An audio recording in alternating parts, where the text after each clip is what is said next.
I would request everyone to please settle down as soon as possible.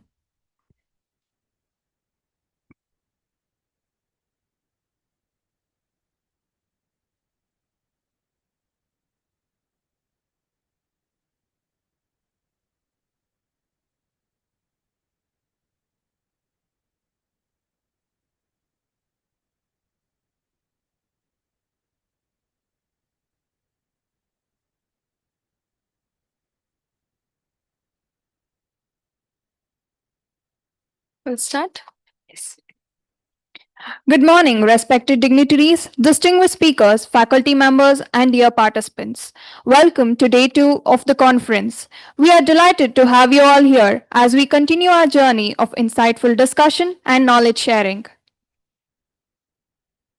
To begin the day with, we now move to our keynote addressing session. It's my privilege to introduce our keynote speaker, Mr. Avik Sinha, co-founder of Pen Friend India.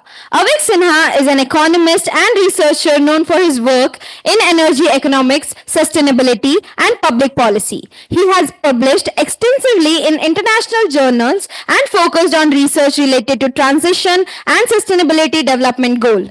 We are honored to have him with us today to share his valuable insight. May I now invite Mr. Avik Sinha to deliver a keynote address. Sir, now the stage is all yours. Please give a big round of applause.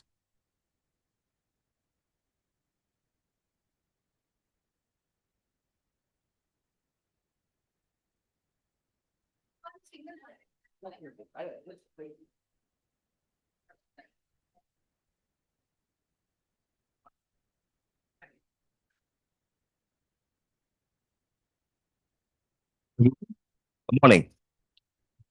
So I believe AI needs no introduction. I mean, which was a buzzword few years ago has become now the buzzword. Okay. So I mean, whenever we talk about AI, it is like riding the tidal wave and just throw the question in the air that are we doing fine? And the answer comes I, captain.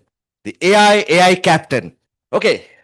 So, like, and as history says us that whenever any new change has come, it has always been welcomed with apprehension.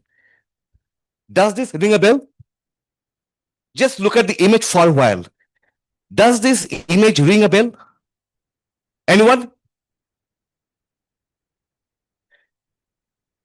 When the computers started replacing the daily typewriter jobs, so there was a big apprehension that when the computer will come, they will take away our jobs. Okay, let's take another example. What about this? Anyone? Can you speak? Here, everything has been automatic. Like ATM is coming, so that the writing of things has been changed. Yes. So when the ATMs were introduced, the teller counters they were threatened a lot. And whenever such things have appeared, people have always taken this with apprehension. And AI, of course, is no exception. And as history tells that whenever this kind of technological changes have taken place, they have not, I mean, replaced someone. Rather, they have cleared the older jobs and they have created new opportunities. And that's why AI, it can be your weapon for the industry 5.0. Okay. So I believe, what is AI? So in a nutshell, we can say that the machine performing tasks, learning from data, pattern recognition. But when we take all these things together in a nutshell, what is it exactly? Can we say that AI is something which can be your personal knowledgeable assistant? Okay. So now, how to use AI? That changes the game. If you are blindly supporting, I mean, blindly depending on it, then obviously it might take you over. But if you can intelligently use it, that first example, learning from the data. So which data you are feeding the AI, that can make the difference. How you are helping AI to recognize the patterns. Let's say, for example, I believe all of you have used ChatGPT or Perplexity or Gemini at some point of time. Do you use AI in your assignments? Don't be afraid, please. Yes? Okay. Now, just check this out. If you, if let's say 3 or 4 of you use the same prompts, let's say, can you just raise your hands who have used AI in your assignments? Okay. So, can you tell me which platforms you have used? ChatGPT, Claude,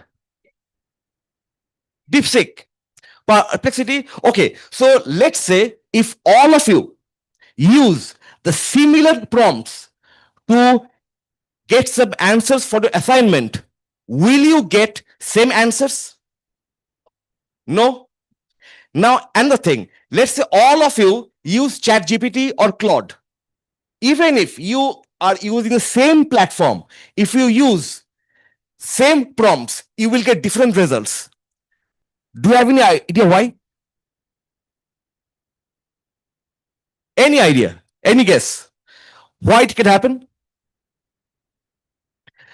If the platform is same, if the prompts are same, then why, if 4 or 5 of you use that platform and use the same prompts, it can give you the same result? It give you different results. Any idea? Just because wild guess. Guess करने के लिए पैसे नहीं लगता. Guess it, please. Can you just give me the mic?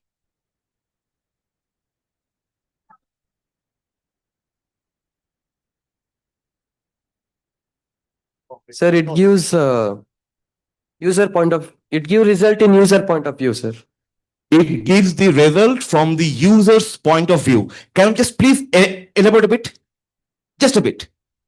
If the users are in different departments, like No, it's actually not. It is always based on your past prompts. yes. Right. So whenever you have used ChatGPT earlier and you have given certain set of prompts, let's say if I am a researcher and always my prompts have been in terms of the deep diving into some topics. So whenever, let's say, if I ask GPT that what will be India's GDP growth for the next year, it will perhaps give me a nearly 200 to 300 word with hundreds of bullet points a result.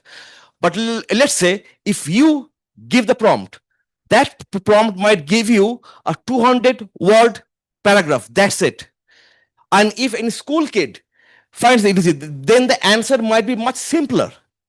So it is always about how you are feeding the data to the AI and you are helping them to recognize the patterns. And that will actually help you that how you can make better decisions, whether at the individual sphere or at the organizational sphere. Now, these are the different tech ecologies, although some new versions are also coming up. But from this, okay, so have you, those who have used ChatGPT, have you used the free version or the Go version? Go or Plus? Free version. Try the Go version. It's only available at 1 rupee a year. Okay, and once you use it, you will see that in the ChatGPT prompt, there is one option called as thinking. There is one option called thinking. Use it. You will be amazed. The ChatGPT will never be the same again. Okay. Now, the main question, why AI matters for the business? Obviously, faster decision making, the data-driven insights. But whenever we are depending on AI, just have a look at all these points, whether it is for decision making, operational efficiency, or improve customer experience. In all these cases, AI will be acting as an enabler of how to do business in a better way. But if you leave the job completely to AI, you know what can happen? Just, I believe, few days back, there has been a news in the Indian Express that one high court gave a judgment based on the chat GPT prompts, and it referred to 4 Supreme Court verdicts which does not exist. I mean, have any of you come across the news? Just find it out. I mean, just in Google, you can just simply search High Court Chat GPT fiasco. Search it, you will get the result. So whenever you are not using Chat GPT or the AI responsibly, and you are letting it do without any deliberation, this can backfire a lot. And that's where the human intelligence can always come to play a crucial role. See, whether you want to improve the customer experience, that might be via the pattern recognition, the earlier user experiences, then the competitive advantage that can be in terms of automation or by the reducing cost. But how to use it? How to use it? Okay, so if I ask you, whenever you have used AI for your assignments, how many prompts you used, or what is the average length of the prompts you used? 2 to 3 lines. Some said 6 lines. What, 4 lines? 6 lines. Okay. And how many prompts you have given? Once or twice? Once. So if you are, now get this idea, if you are using the prompts only once, that means you are blindly relying on the output generated by the AI. Whatever AI is giving, you are taking that as sacrosanct. Okay. But if you ask AI, no, this logic, I don't find it much suitable, can you deep dive into this? Then you will see how ChatGPT can start admitting its mistake. Have you ever noticed ChatGPT acknowledging its own mistake? How you have seen it? Who said yes? Yes. So can you just give it a mic? So can you just give an idea? Just can you just give an example how you have made ChatGPT acknowledge the mistake? Like I gave a prompt Hmm. and it didn't give an answer that I wanted. The question was completely different and the answer it gave was completely different. So Hmm. when I asked to give it in another way, it apologized and gave a proper prompt. Yes. So that's where, yeah, absolutely right. So that's where human intelligence can play the role. Never take the answers or the output generated by AI on its face value. It can make mistake. And one of the senior professors, when I was working with in China, so one of the senior professors who were behind the development of DeepSeek, the professor told me one thing, that Avik, always treat AI like a nursery going kid. Always treat AI like a nursery going kid, and you have to explain each and everything to AI. Only then it can give you a better result. Never treat AI like an adult. Never ever treat AI like an adult. Rather, treat it like a kid who has just started going to school, just started speaking. Okay. So let's say if you ask GPT that what will be the growth projection of India tomorrow or for the next year, it can give you some random numbers. But if you ask ChatGPT that please use the verifiable web resources to substantiate your claim without hallucinating, without assuming, or without creating your own sources. You see the result. You will see the difference. That it is whenever we're talking about that why AI makes sense for business, it is always AI backed by human intelligence. How you are going to use it. Just to take some example, if we take the business operations, whether we go for the supply chain, demand forecasting, process automation, risk management, in any of these areas, AI can of course help.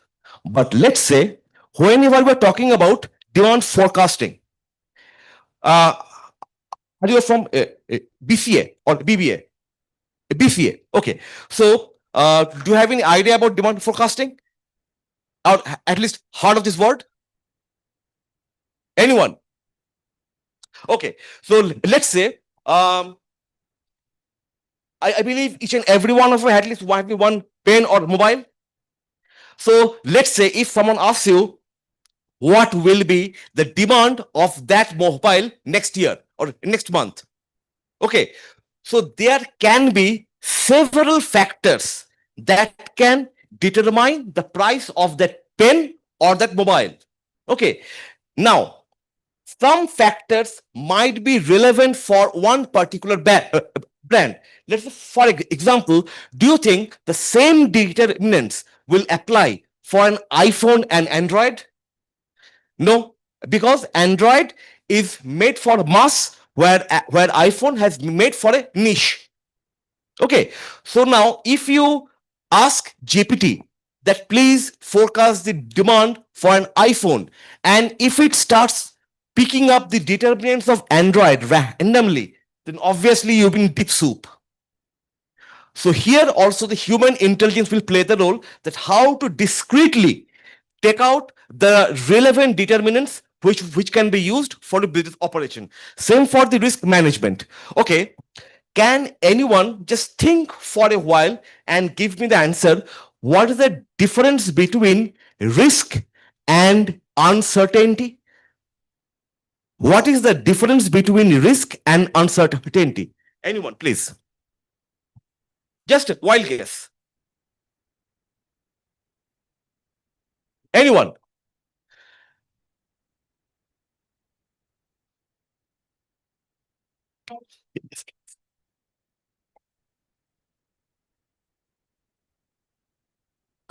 Risk isn't something that you know it already going to happen, and uncertainty is that you don't know at all. You couldn't even predict it. Okay, so I will give you this is the 80% of your answer is right. 80% of your answer is right. Can anyone extend this answer? You are on the right track. You are on the right track, but the answer needs a bit more explanation. Anyone else? Anyone? अरे यार guess करो, सोचो मत.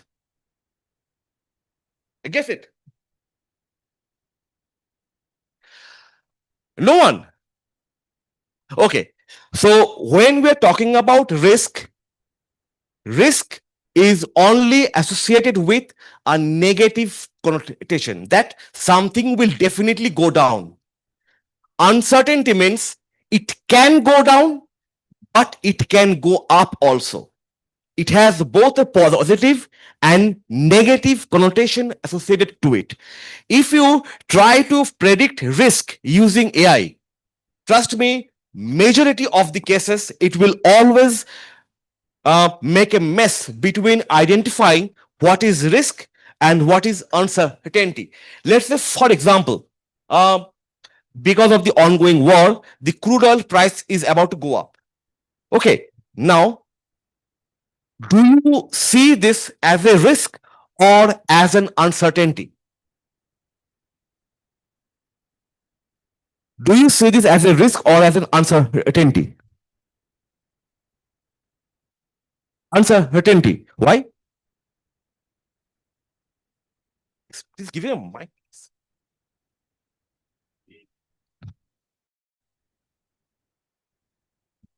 It may go up, it may go down also. No, that is the fundamental mistake. when you know that because of the oil price, the oil demand is going to go up because many of the countries will start stacking oils, and that will eventually raise the price. Okay, so that's a risk. That's not uncertainty. But Uncertainty can be whether the war will continue for 6 months or 8 months or 9 months. But if India find another supply chain, it may go remain same also. It remains same. So you know for sure that is going to happen. You know for sure that is going to happen. So if you are quite sure of what is going to happen, then what is so uncertain about it? It is like we don't know what what happens in the future. Like India can have a new deal, the Mhm. price may be same, or Mhm. the wars continue and the supply of Now we are So- talking. Now we are talking. That's uncertainty, right? So if we consider the other geopolitical scenarios and what can be the possible impacts of the war or what future geopolitical contracts, that causes an uncertainty. But if you don't feed these information to AI, risk management or the risk prediction can certainly go wrong. And this can actually happen that one of the recent studies in Nature was published, uh, nearly a randomized controlled trial experiment was conducted on nearly 60 cancer patients. And surprisingly, AI showed 88% of them are not having any risk of cancer when all of them are at their terminal stage. Now you're getting that if you feed wrong data, how the risk prediction can definitely go south. So these are the very critical areas. Now let's say for marketing, as you said that whenever we go for the performance marketing or go for the digital marketing, how the consumer data is being fed to AI. If there is any bias in the data, if there is any bias in the data, it will definitely give you the wrong results. Okay, so if I may ask you, just to give one example, when the UPI transaction, like the Paytm, GPay, BhimPay, these apps started came into existence, which industry suffered the most? Which industry suffered the most?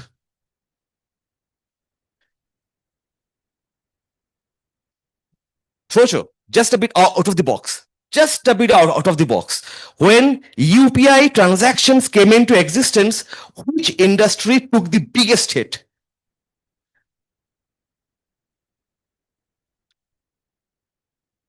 Think, and think simply. Huh? No, ma'am. Not banking. Anyone? सोचो, guess करो. Okay, let me just give you an example. Earlier, when the UPI transactions were not into existence, let's say if you have gone to a shop and let's the price of the good is 98 rupees, you gave the shopkeeper 100 rupees. In how many cases you would have got the 2 rupees in return? Or in case of 2 rupees, the shopkeeper would hand you over 2 chocolates. That was the industry the worst hit after UPI.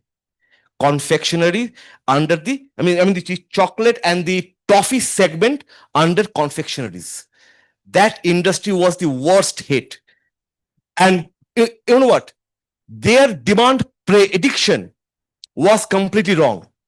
Because this industry, this entire industry, all the firms working in the industry, they assumed that consumers are buying their product. No, consumers were not buying the product.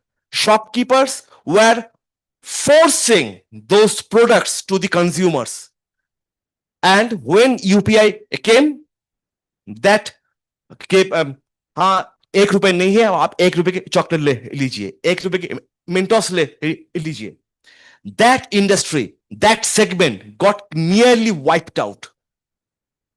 Okay, and if I better, and if I just give you one perspective, after UPI came, that segment's revenue was decreased by nearly 78% within 1 year.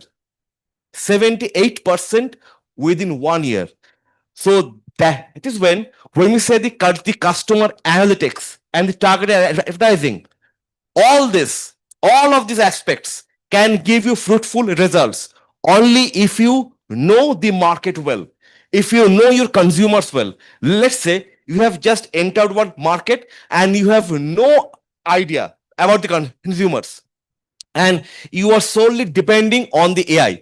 So AI will give you the answer which you want to listen, not what the reality is. Okay, so it will always be biased, always be biased. And this same goes for the entrepreneurship also. But for the entrepreneurship, the things can be a bit different. Okay, so whenever, okay, just let me ask you, have you studied economics? Any of you? How many of you have not studied economics? Or like, I should say microeconomics. You have not studied. Okay. So just to give you an example, do you remember how the total productivity curve look like? How the total productivity curve look like? First, it will increase, then go up, and then decline. Remember, so there is one part of the curve, the initial one, when the productivity is increasing at an increasing rate. Productivity is increasing at an increasing rate. That is the phase of the entrepreneurs, where they can get the maximum productivity of their inputs. But how can you enter a market and ensure your productivity of the productivity of your inputs is maximized? That's where the role of AI or the technology comes to play. That can make your lower barriers to entry. How many of you heard this term called entry barrier? Entry barriers. Can anyone tell me what's an entry barrier? Anyone? No one. Guess karo. Let's say you have opened your own startup and you want to compete in one market. Then whether the existing players in the market will allow you to enter or not. That can be by increasing the operating cost, increasing the setup cost, increasing the regulatory cost. But if you use the technology efficiently, then it can actually help you lower all those costs, improve the efficiency, and lower the barriers to entry. But one major problem is the technology driven startups.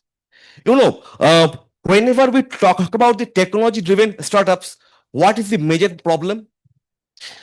Okay, so let me ask you, how many of you have watched the movie Rocket Singh Salesman of the Year? How many of you have, okay, bam, one, and none of you, Rocket Singh? One.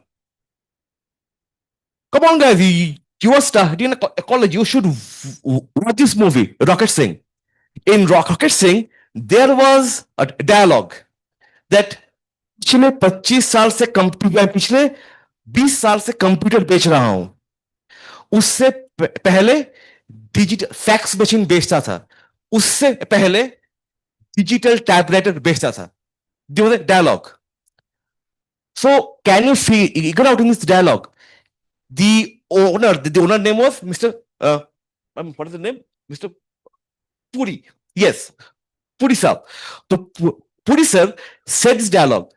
मैं आज computer बेच रहा हूं, इससे पहले fax बेचता था, इससे पहले डिजिटल टाइपराइटर धंधे को घोल के पिया है. Okay, here. So earlier he used to sell digital typewriters, then fax, then computer. How the technology has evolved over the years. And with the change in the technology, the products completely changed. Okay, so and one of the biggest example of this is Nokia.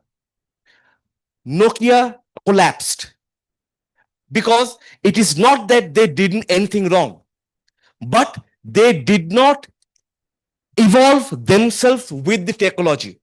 And that's where the companies like the Apple, Samsung, they won. But Nokia failed, miserably failed. Okay, so whenever you are going for this using AI to develop a technology-driven startups, the major challenge is the SDLC, the life cycle of the technology itself. Because once the technology becomes outdated, your startup is completely out of fashion. It will simply perish to exist. Okay. So, but one of the good things that you can use, that can actually help you using AI, that's to gain more insights about the market, and that can help you some data driven decisions. And also it can give you some several innovation opportunities. But if those innovations are solely based on the technology itself, that innovation will cease to exist. That innovation can never exist, because once the technology upgrades, the innovation fails. One of the biggest example is the State Bank of India's digital banking system. It was initially made on with the backend of Java, and the front end was completely developed based on VB.NET. That was back in 2001. But in 2009, when they started upgrading the system, they initially failed miserably because they were trying to completely move away from the Java-based backends to the C#.NET based backends. They completely transformed the coding programs. They completely transformed the SQL scripts. Okay, and that was a big challenge because the entire system was solely dependent on the technology itself. So whenever your innovation is solely dependent on the technology, it's bound to fail. And that it is where the financial system of Infosys won the game. Now, if we talk about the AI startup opportunity, just few of the examples, because the healthcare diagnosis, smart agriculture, fintech, edtech, AI consulting, and there are several other services also, the like advertising, copywriting, filmmaking. There's several other opportunities. But all these opportunities, if you look at that, these opportunities are not actually labor replacing. These are the kind of labor augmenting.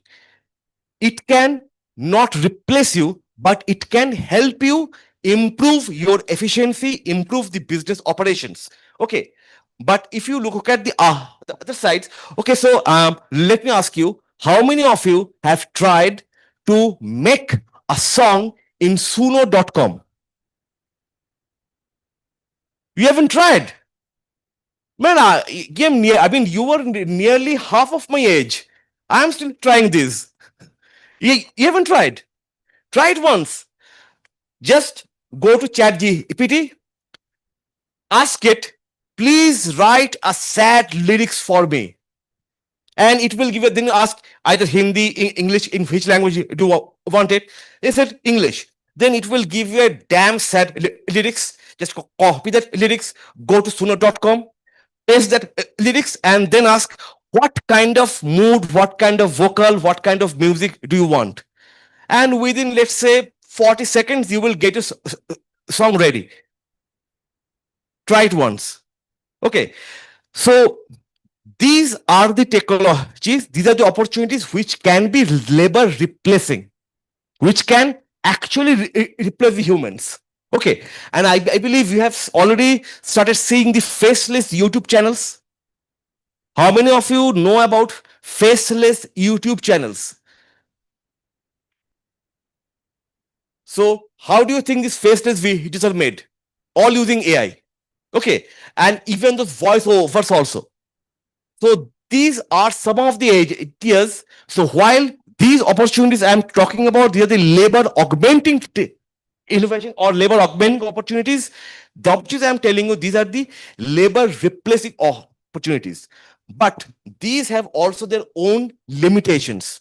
So whenever you are trying to going for any of these opportunities, while you are talking about the benefits, you also need to look about what are the drawbacks, what are the loopholes of these opportunities that can handle only by manual intervention, where technology cannot actually intervene. Now, the same goes for the digital platforms, the network effects, the cascading effects, all those things. Now, when we talk about sustainability, okay, so now if I ask you, how many of you heard this word sustainability? Almost all of you. How many of you can define sustainability? What is sustainability?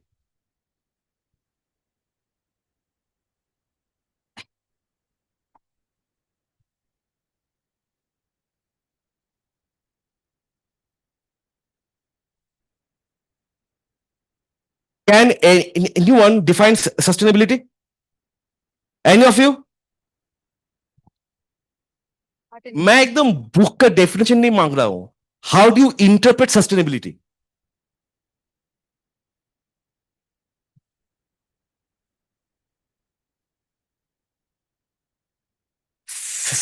Saving resources for future generation. Absolutely right. That is called the intergenerational equity. Okay, so what I have today, my next generation should also have. Simple. जो आज मैं enjoy कर रहा हूं, my kid should enjoy the same resources. That is what sustainability is. This is from the resource perspective. If you talk about from the system perspective, that is the economic, environmental, and social well-being together. Okay, and out of all those aspects, I just taken the environmental sustainability aspect. Okay, so whenever we are talking about the environmental sustainability, that the major thing is how to reduce emission, how to be cleaner. Okay, and whenever we talk about this cleaner future, we are mainly talking about the climate modeling. Okay, that how the different how under different scenarios the climate mitigation, climatic adaptation technology, I mean strategies can be derived, how the fossil fuel and the renewables can be optimized. Okay, or how can the futuristic scenarios for the fossil fuels or for the renewables can be developed. That's called the smart resource management. And it has one of the major aspects is the waste management.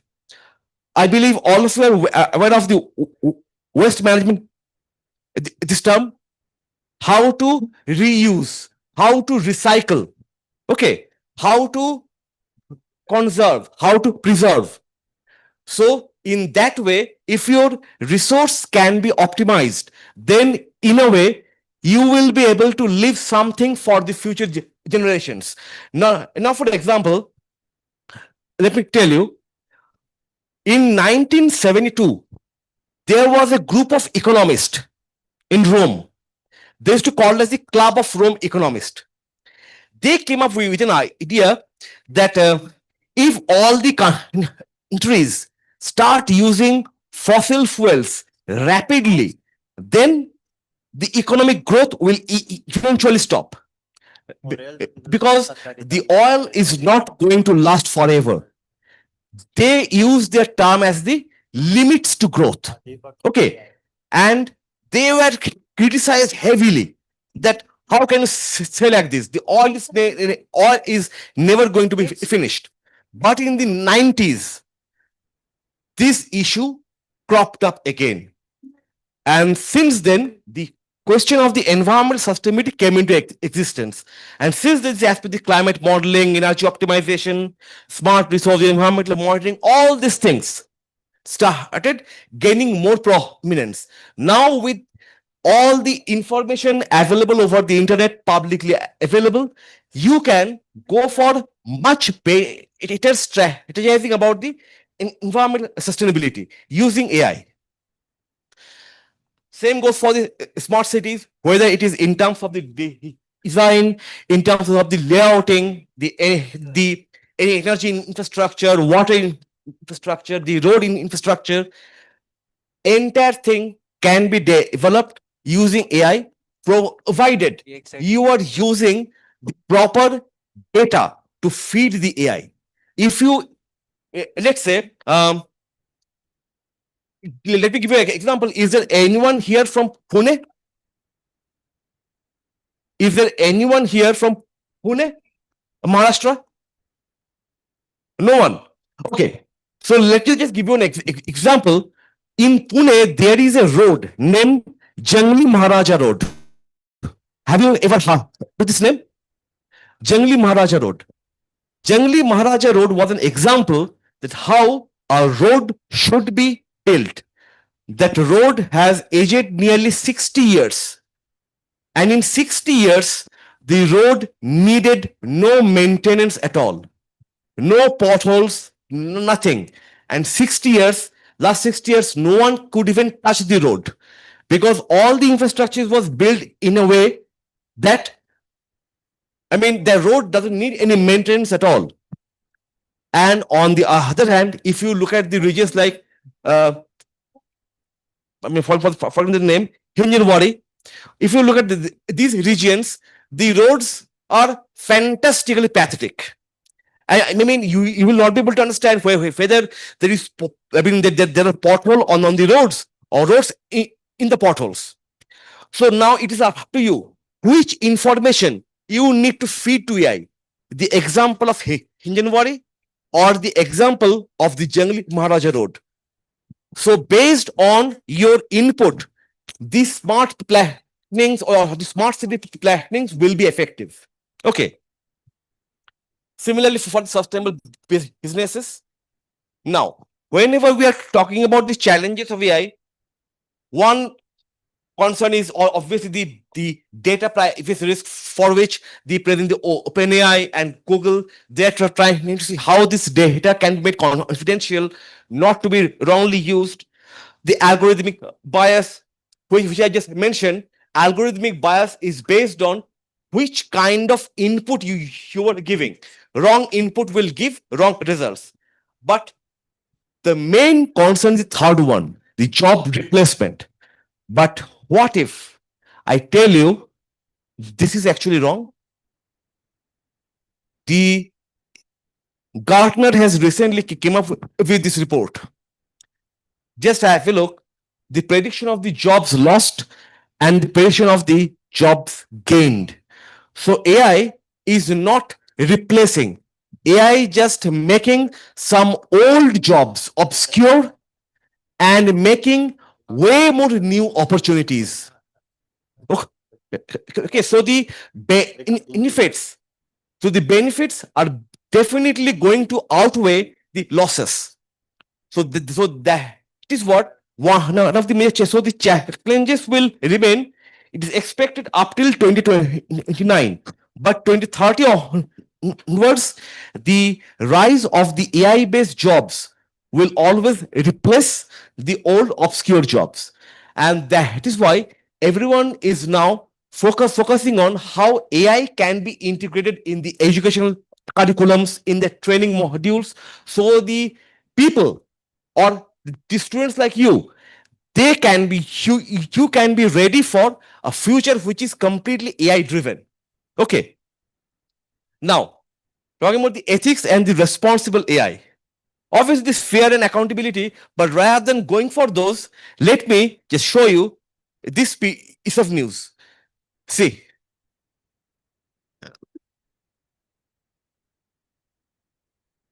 the example I was telling you, that the High Court gave a verdict based on the Supreme Court judgments which do not actually exist.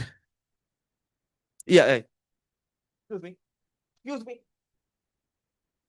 I have my laptop in it, so please be careful bit. Okay, so this is what the ethical consideration comes to play. The judges or the lawyers in the lower high court or the lower courts, they completely ignored what can be the ethical concerns associated with an AI driven verdict. They did not check the references. And when found, it has mentioned that 4 verdicts based on which a convict was given sentence, those 4 references for those verdicts do not exist at all. So that it is where the ethical concern comes to play. Okay, that is why the human intervention is required. And one of the biggest example is, I believe, it has shown in the movie Terminator 2.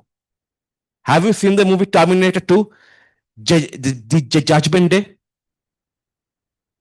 And only one. So none of, I mean, क्या करते हो तुम लोग यार Facebook पे नहीं हो, YouTube पे नहीं हो, गाना नहीं सुनते हो, एआई नहीं देखते हो, मूवी नहीं देखते हो, करते क्या हो? Okay, so you just try to watch these movies. So that will actually tell you when AI is not used responsibly, what fiasco can actually happen. And remember, this movie was made in the early 90s when there was no discussion of AI even. Okay, so one of the future collaborations can be seen, that's the human AI collaboration.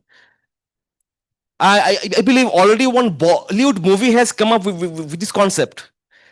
तेरी बातों में ऐसे उलझा जिया.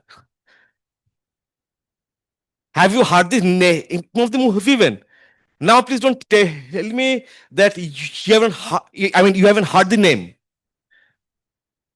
तेरी बातों में ऐसे उलझा. That is one of the movies on the human AI collaboration. Okay, then obviously the AI-driven entrepreneurship and the green AI technologies. Now, only thing that remains that how industry-wide adoption of the AI can be increased, and so that the future business opportunities, future entrepreneurs can gain the most benefit out of it while bypassing its drawbacks. Okay. So that's the end of it. Thank you.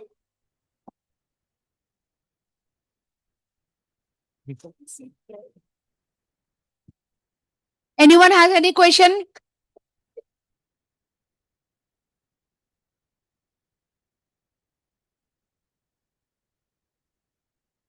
Anyone want to ask a question to sir?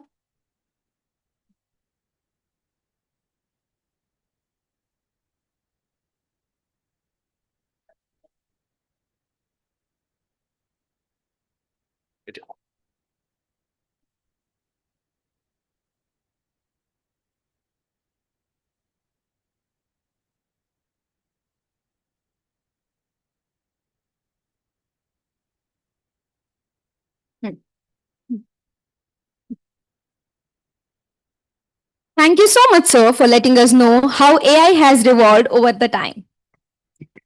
Now we move forward to panel discussion and paper presentation sessions, which will be conducted simultaneously in designated venues.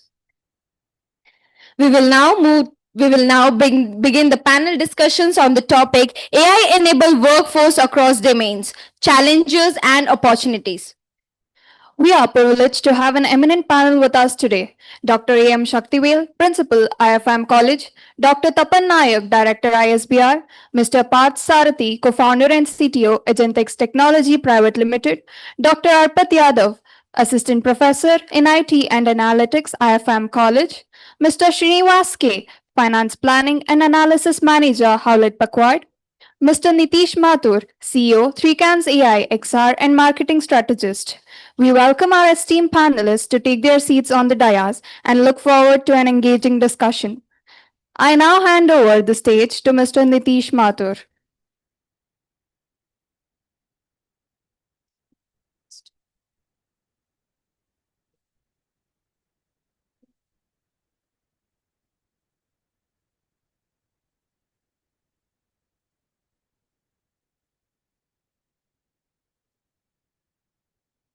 I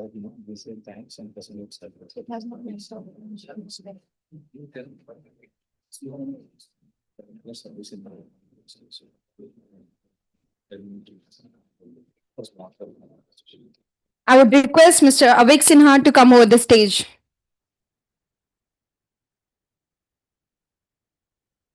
And I will request Professor Dr. Vishal C to hand over the bouquet.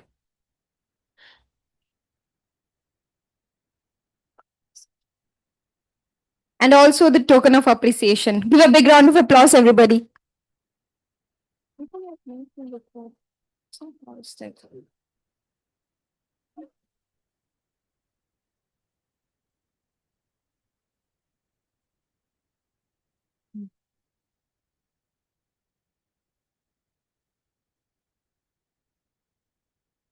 Now I request all the panelists to come onto the dais.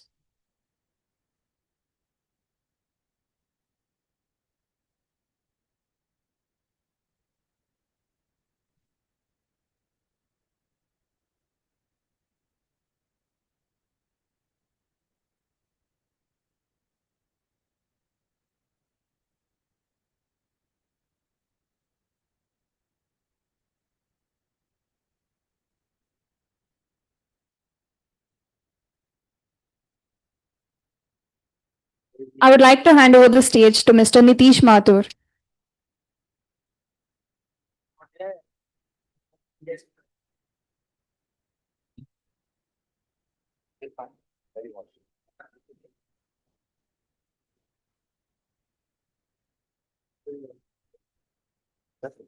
Shakti will join us because he's having a meeting. I told him, call me up, please come. That's it.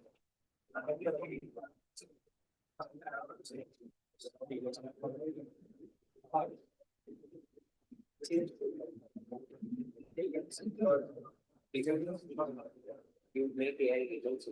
It's perfect, but it's the same process. Speaking of, used to sell them. Now we are selling AI.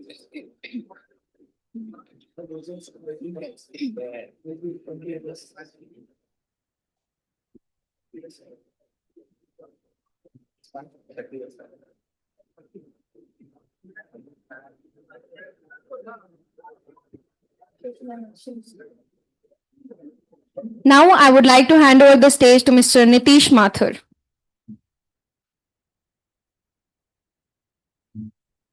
Come over.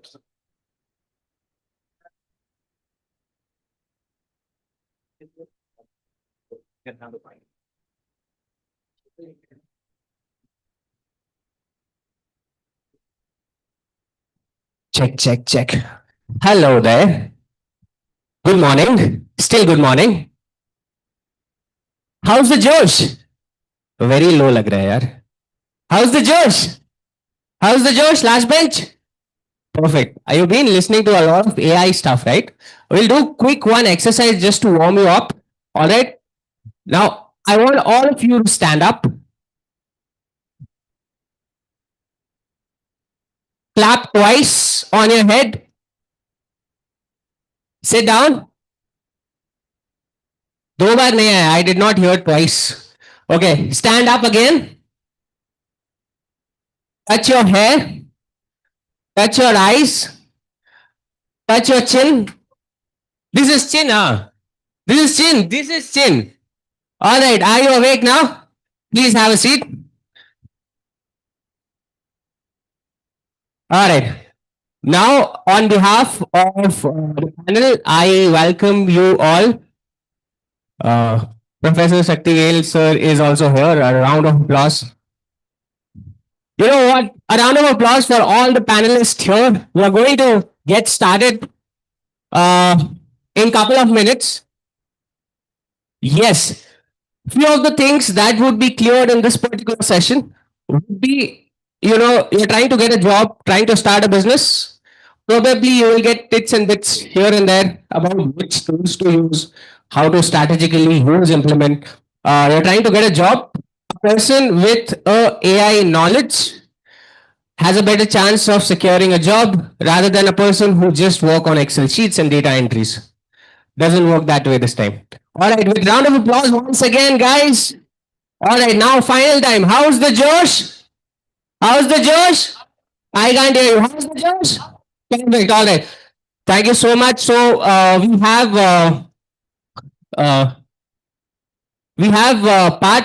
Mr. Path from Agentix, Mr. Tapan from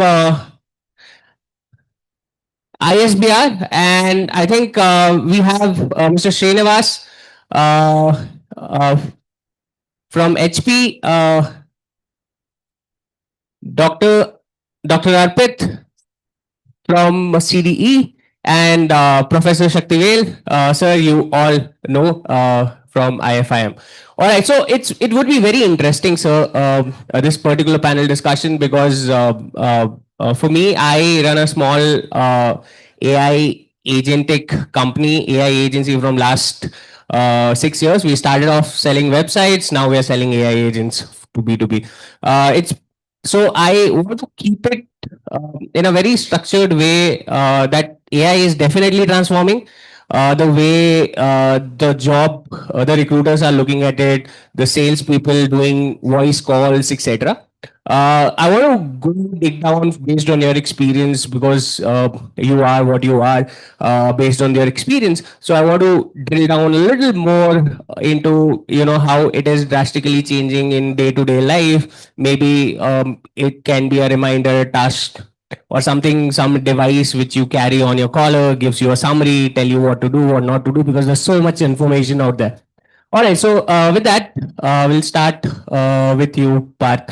I just wanted to understand what's this AI thing happening, man? It's all over the place. When you see Crunchbase online, the company is getting funded. You would see definitely there would be a AI backing system every now and then, and investors also look out for that. Is it everybody doing AI, and what's the big thing? What's happening? At least we can start off with your organization or in general. Thank you. Yeah. Good morning, everyone. I'm audible? Yes. So good. So yeah, as we can say that AI has made a drastic change in a technology environment, right? So people, a few years back, we can just think of doing a repetitive task, and people were doing the repetitive task on a daily basis, right? But now with the automations, AI agents, we can see that one person can handle all these jobs, right? Right from the beginning, from the end, right? But the thing is, AI literacy is very important here, right? But people still today are not well aware of how they can use the AI. Every company wants to go with the AI, but they don't know which sector to tackle first, right? As you said, nowadays, Crunchbase, you see a lot of company, they're backing the investments and everything, right? But the main point is they are using AI as a word there, right? There are many companies that started in few years back, but they try to use the AI, but they do not define the areas where they want to use the AI. And now today they are no more there. Why? Because they did not find the area where AI can help them to make the business. So I think the pain point is how you can utilize the AI in your solutions, in your problem statements. That is very important to find out. And if the companies are lacking that, then there is a problem for them. Yes. All right, so thank you so much. I think basically you're building businesses, helping businesses through the AI that you're building. And most of us are here, are students who don't understand basically what the AI is. Is it some sort of fad or a dot-com bubble which happened in 2009, 2012? Or is it something that you can inculcate in your day-to-day life and make things a little better? So I really want to include here Professor Saktivel, sir, if you could, because you interact with a lot of students. From their perspective, I know how the corporate works, how the startup works. It's hardcore, rigid. Like you get things done, get website built in couple of days, get AI agents built in couple of days. How students on that side, sir, can really help? What skill set can they acquire through AI? Because it gets.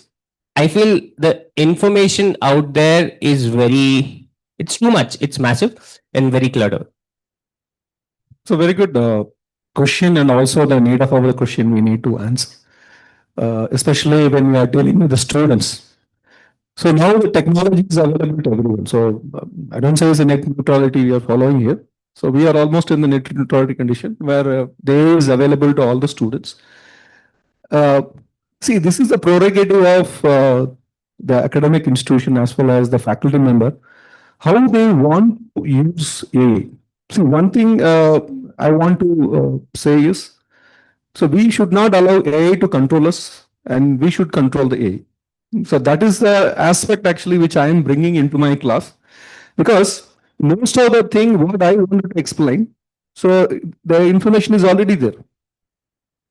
So the question is whether the students are using that information.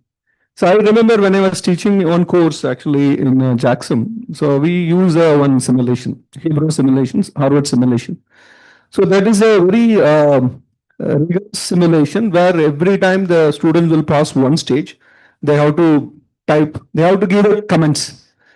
So when I saw one comment, actually because SWOT analysis, I saw that the comment is, it says, I don't have any weakness because I am LLM model. It means students are not writing their own comments because they ask, AI to do it. So this is where the dependency of AI is more, our thinking abilities come down. See, as he rightly said, when we are talking about the skill sets, see, any education, especially for a management education, the primary skill sets, like what the industry is looking for is a critical thinking, problem solving, decision making. So that is what you need. But when you're developing the decision making skills, so even sometimes I see that the students are asking the AI to make decisions. Yeah. So this is where our human intelligence it's suffering.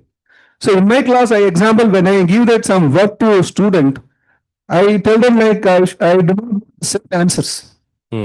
Because if you give a prompt engineering, AI will give the same answer. Yeah. So I will tell them you think differently because I want the answer to be different. Each answer to be different, and inference you have to make for getting all the information. But final the decision making inference you have to do it. So this is the lacuna. See, what I'm just seeing. My son who is in 10 years old. When he wants to solve a cube, he downloaded the app. He took photos. The app will tell you how to solve it. Yeah. So much of thing now you see the dependency is more. See, in that way, the students, the thinking ability, the critical thinking ability, which AI is doing. What sir is saying, you want to see the references. Just show of hands, how many of you use Chat GPT, Gemini of the world to do college assignments? I think everybody.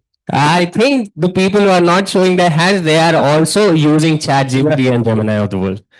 See, there you go. Yeah, I don't mind use Chat GPT, but or any other like tool. But the final inference, see, that is where faculty comes. Faculty also give a question where students have to can write. So where the AI will not help them to write. Perfect. So this is where actually the every faculty has to work, but we are also with the Arpit Yadav and others, we are giving training to all the faculty members to integrate AI because AI has to be there. Yeah. So we cannot actually, it's not a fad because it is going there, but how are we going to actually take on AI?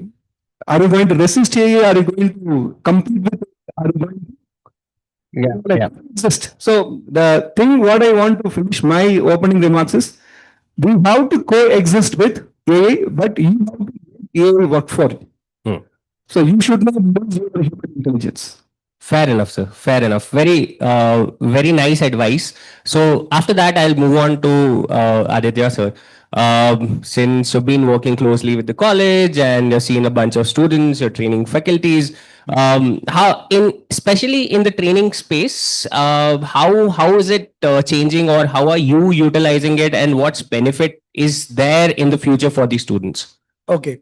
So first of all, let me give my introduction. All right. Yes, sir. Please. If I have. Aditya, I'm Dr. Arpit Yadav, and I'm working as a senior AI scientist, where I'm building so many AI products for the society. So giving the answer of your question, I want to ask again question to all of you, including our panel member also. Sure. Usage of AI and creating AI is two different things. Okay, if you are thinking that by using AI you know AI, so you are wrong. Because by using AI, you cannot claim that you know everything about AI. Because I see so many people in the market just by using the chat GPT, they are claiming that I know AI. No, creating AI is something different thing which require number of years to learn that, because I did my PhD in AI. So in the training spectrum, let me give a short overview and then I will come to the answer. Currently, we are working with so many governments, government of Maharashtra, Punjab government, Uttaranchal government, and then Andhra Pradesh, where we are helping them to complete their entire office as a AI enabled office. So they want that future skill set in the training spectrum is that they want candidate those who know how to build AI ethically. So ethics, so many people are not talking about. AI ethics is such a very important aspect in the society that we people are living in the human society. So we are following the law of India because ethics is there. Same thing in the world of AI. Whatever AI product you are going to build, so it should be ethically. Okay, so you are going to build an ethical product. So in the training section, there is a ladder actually, step-by-step ladder. If you follow that step-by-step ladder in order to give the training or to learn the AI, for example, currently prompt engineering is the topmost skill set that world is looking for. So many AI tools are in the market, those who are going to give you the business. But if you don't know the art of asking the question, as sir correctly said that, Yes. the art of prompt engineering is a very important aspect that world is looking for in the training spectrum. Either they are from technical background or non-technical background, doesn't matter. Because in 2000 when computer came in India, so we are having the art of talking with PowerPoint, art of talking with Microsoft Word and Excel. That skill set at that time. Now spectrum change.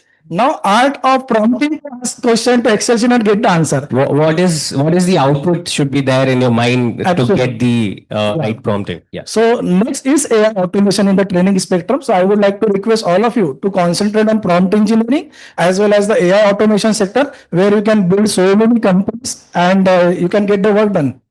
Perfect, perfect. And just to add on AI automation, art of prompting, and you have generative AI spectrum, which is your prompt to text, prompt to image, prompt to video, prompt Yes. to audio.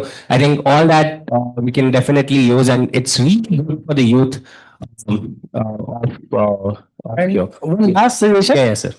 I would like to request all the audience to learn these four factor. Currently, Claude came Claude of Anthropic, and Yeah. they launches Claude Cowork. Microsoft launches Microsoft Copilot. Gemini launches Gemini Cowork, and ChatGPT launches their ChatGPT. So entire world is divided into four spectrum now. Some companies having the tie-up with Microsoft, so they are asking, please increase the work productivity using Copilot. Yeah. So such kind of training requirement is coming.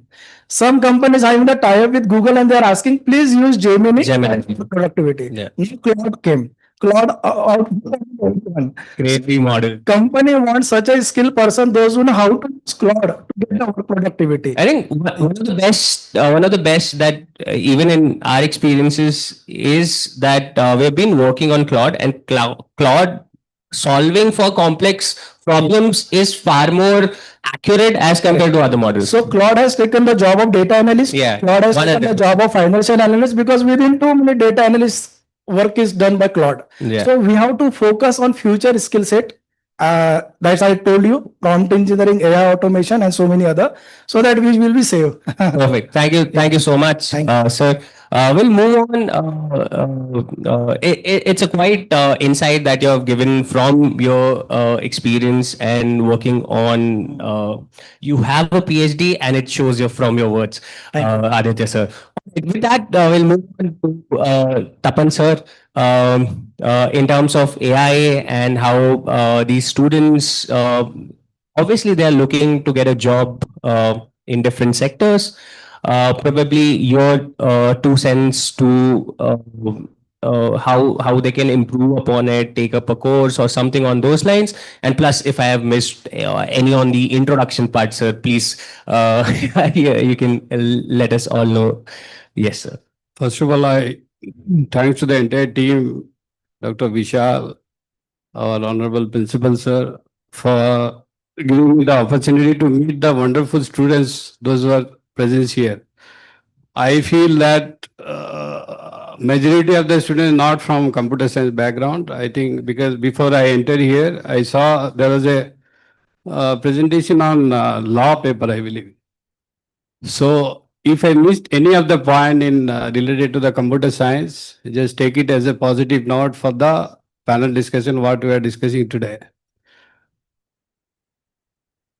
First of all, I need the attention of the students. All right, guys, may I have your attention, please?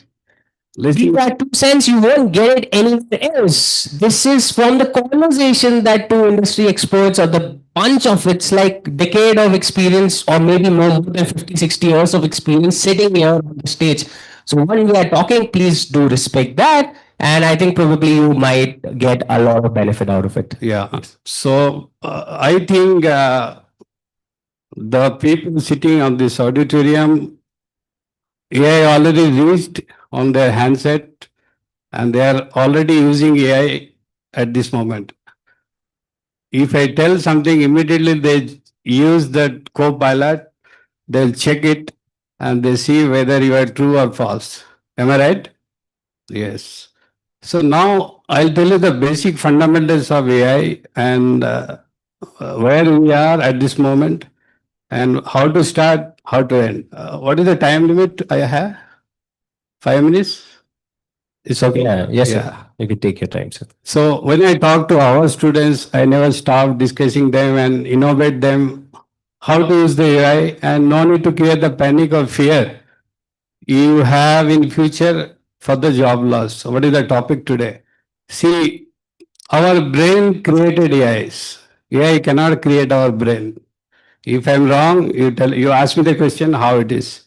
See the topic, whatever today we are discussing, it is coming from human brains. It is not coming from AI to human brains, right? So AI will build. AI not build us. So you can create another AI or BI, CI, DI, ZI. You can create.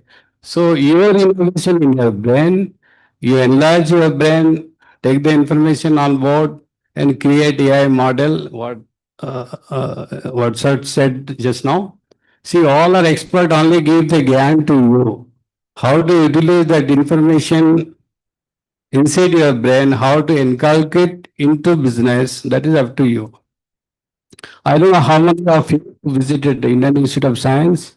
There is a brain research center outside the Indian Institute of Science gate. I personally visited there.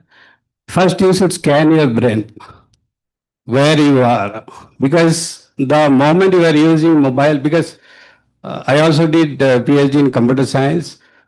My topic was, before I started in 2014, my topic was related to the social science. But using AI model to train the data, it is psychological research. Most of the research I found, the addiction level is very high to the students. Because at this moment you are connected with your mobiles to enter world. You are not connected with us only. Every second your mobile taking your time and if you scan your brain during using the mobile, you see the flow of the liquid in your brain, it is in the adverse directions. So brain research, it's happening and you have to train your first brain for the innovation on the AI platform. If you belongs to computer science, you should start developing your own algorithm and you should design some of the AI model which is very much sellable in this world. Because if you do patenting also, maybe some of the company approach you and buy. But the government should allow you to design that product into the market. Secondarily, whatever courses you are learning, BCA, BCom, BBA, whatever it is, AI will be everywhere. And there will be no job loss. There will be job creation within 5 years. By 2030, I think as per the economical forum discussion, more than 200 billion job will be created. Additionally, 30 billion or 40 billion job will be created for you. But if you grab the job, you need the skill sets to run that applications. So if you are a commerce student, you should know the applications which is run by AI. If you are a BBA student, you should also know the application which is run for the industry purpose. Computer science people can design the algorithm, they can build their own system, you can utilize. So among the studies, what sir said, you should take a leadership role and he's helped to design some of the application which is sellable in the market.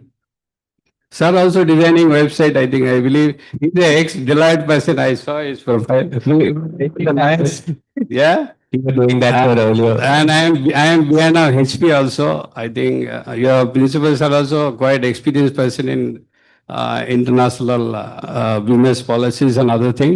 I believe you have a very good team. Vishal sir also very good, I think, knowledge. Sunitra madam also was there. I saw both of the faculty. You have a wonderful team. I think they can make a wonder for you. Don't feel that only results are important for you. Knowledge also very much important. So the AI infrastructure what built for government of India and Viksit Bharat Vision, you should be part of that. You should take the leadership role. So you should promote your institution in that way. So whatever topic they created today, Viksit Bharat 2047, we are also working on that. Plus, you feel that some of the topic, it should start from slum area or some of the area where people cannot reach. You should design some of the model through AI. Example, if you ask me the water flowing system or drainage system in a slum area through AI model you can design. I told my student, one of my students is here, sixth semester, you can stand up, yeah, BCA student only. So I said, when they came for project, I said, you design a project as per the AICT circular recently, they said, no outside dogs should enter in your campus. So I said, you design an image processing system. Wherever dogs come, image process should capture that photo and they should rectify it, whether it's a human photo or animal's photo, and alarm should come to my office so that immediately I can ask the security to stop that person. Even people are coming without uniform. We have the image processing. We said without uniform, if you come, 100 rupees fine immediately cut from your account. I don't charge it. It will cut from your account through your Google Pay. So that type of system built by the students. And you should go to Indian Institute of Science after 6:30. You see people how they are working. Morning they are sleeping, night time they are working. They are designing algorithm for all the platform. One of the scientists came to our institute, Dr. Sudan Maji. He was one of the scientists designed 5G network. Now he is developing 6G network. And he is one of the key scientists of Tejas network. Behind our building, you might be knowing Tejas network. So network will play a key role to capture your mobile data. And now I think Google also signed MOU with Government of India. And in Visakhapatnam, they are creating one very big data center. Entire data will go to US and UK, wherever it is. They utilize Government of India given permission. At this moment, you are sitting here, you are listening. They can see you from the satellite, so that you are here. Some of the new technology, Government of India, I think, initiated, power generation above to the orbit. So there will be solar panel above to the orbit where 24 hours power generation will be there. It will transmit to the sea level and it will convert to the electric through microwaves. That type of technology also newly coming through AI. Very nice insight, sir. Thank you. Thank you so much for putting that across. Couple of things that I also reciprocate, and I'm pretty sure the people here using AI would also reciprocate.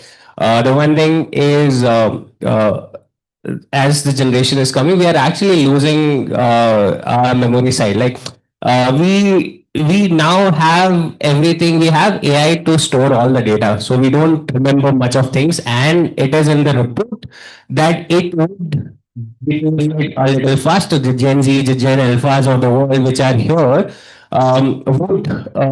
would forget very easily. They wouldn't remember much.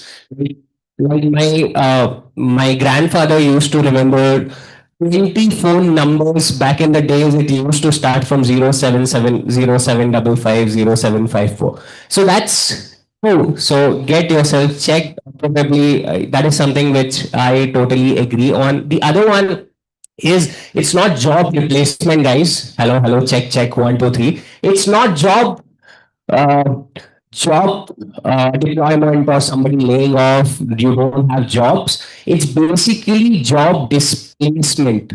People with no knowledge of AI will not get the job, but probably source who have an understanding of these AI tools can be used in this particular function probably will have a better chance of getting the job and going anywhere. Yaar. At the end of the day, company need human intelligence to work on, which is very essential, and it's our job to learn AI to make it 10 times faster. Okay, with that, thank you so much, Tapan sir. Srinivas sir, just to check, I know it's been a long day, sir, but it's our pleasure having you here. And probably, what's the new things maybe in the company HP might be doing under L&D space too, in terms of training. And if you try to look, say for example, I'll make it very simple situation here.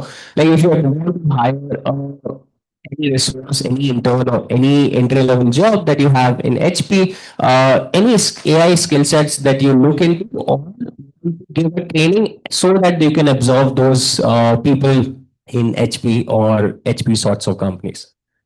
Yeah, thank you everyone for welcoming me here.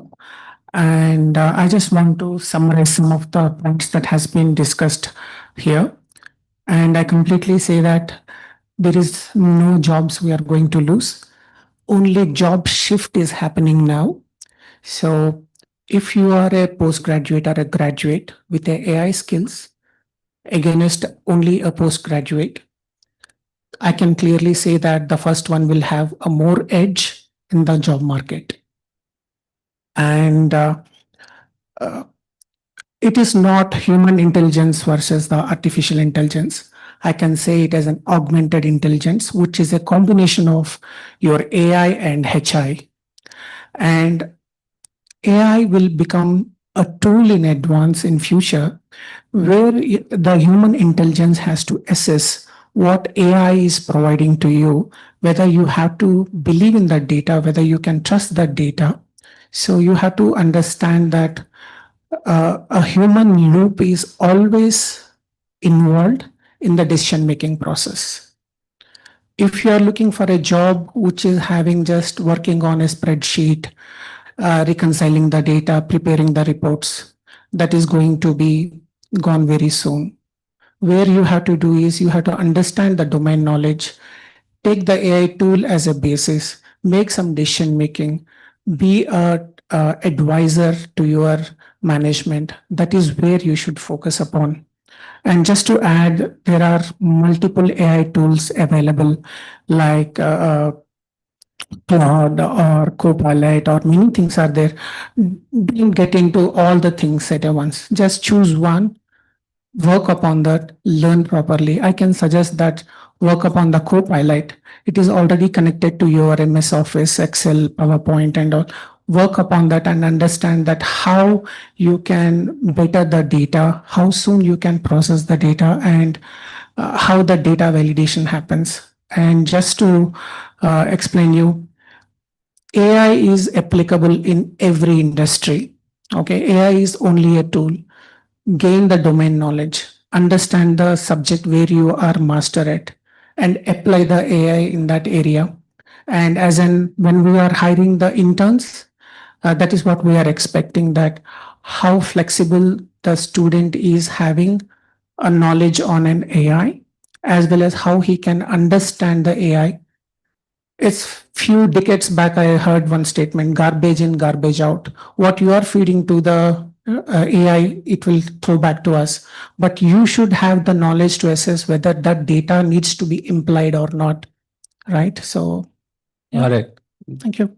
Yes, a pretty fair advice, Srinivas sir. I think this is one thing which I've also observed. The organization who are more than 30 years, 40 years into the system, since they have so much dependency on Microsoft, they rather go for Copilot, and Copilot have this deal directly with the company that, why do you need entry level software developers? We can create anything for you at a very I don't know what deal they have strike, but I think that's why they move prominently on Copilot, wherein the startups who are like 10 years, 20 years, which I have observed personally work on Slack, they rather go for Google's Gemini because prominently their main sequences where they operate from is on Google Workspace.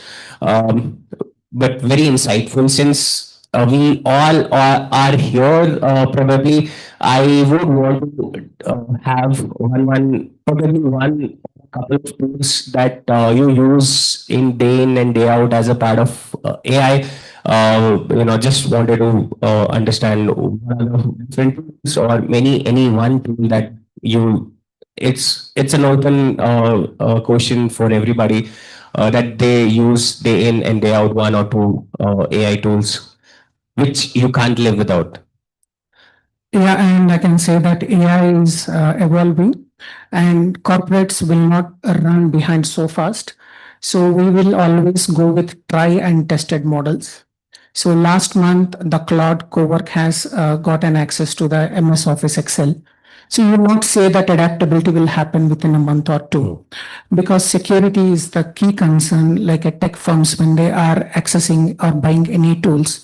And we are also always been instructed not to put our data into the public domain. So we have some security concerns and the adaptability. So we always go with those things. So currently we are using the Copilot extensively in all the MS Office tools and in the Teams as well, which will run and give the gist of what is being discussed over the call, the meetings. And so, yeah, currently we are using I also depend a lot on these AI reads and Microsoft's summaries from the points. It gives you action items and the owners. So that you don't have to go back to the Excel sheets looking, this task is open and who is the owner and when is the deadline. It automatically prompts that up. With that, Parth, yes, your take on that. Yeah, so basically, hands down ChatGPT. If you want to go for searching nowadays, Google. I think it's ChatGPT is really good for generative AI, which is a text to text, text to text to video, text to image. Yes. So basically, I would say text Any to text, comprehension text for to that? text for ChatGPT. Text to text. But Text to text is for ChatGPT. Yeah. There you go. And basically, and if you are making some application, basically OCR based, optical character recognition, I would go for Gemini. What is that? Could you simplify the optical? Optical character recognition means, for example, you have an image and it has a text on it, right? You want to scrap that text from that image. Okay. We use this OCR technology basically. Right? All right. And for that, if I ask me, I'll go with the Gemini. I will not go with OpenAI or any other. Correct. Right. And basically, and if you ask me a tool, because I come from the software development environment, I'll go with the Cursor. Sorry, which Cursor. Okay, Cursor lovable to design the product. Yes. Okay, Cursor. perfect. Yes. Show of hands, how many of you have heard lovable, Cursor, bold, what new? All right, very. I think these are something that you can note it down. Within a prompt, you can actually design product, but that prompt has to be great. With that, since there is one more tied up question. I've been putting my minds behind JSON prompting, which is like a machine understands their language and becomes a little more easier. I think Parth, either you can take it, Aditya sir, if you can take it, probably coming from your background. And plus, the follow-up question is the tool that you can't live without. So, is it am audible? So the thing is that as a hardcore researcher, there is no simple tool which is good in all aspect. So you have to do research for what task you want to use the tool. If your task is image generation, so currently in the world, Google Nano, Gemini, Nano Banana is good. Yeah, Nano Banana. So what I do backend that if my task is suppose image generation, so currently which are the top 5 tools available in the world? Correct. Down and get the work done from that. Same thing, AI for video generation, AI for PPT making, AI for website making. One word is very famous nowadays that is called as a vibe coding. I don't know. It is called low code. Last year, vibe coding got the award of the year award. It's 2025. So 2025 is declared as the world of agentic AI. 2026, 2077 is declared as the world of robotics. That is called as a human robotics.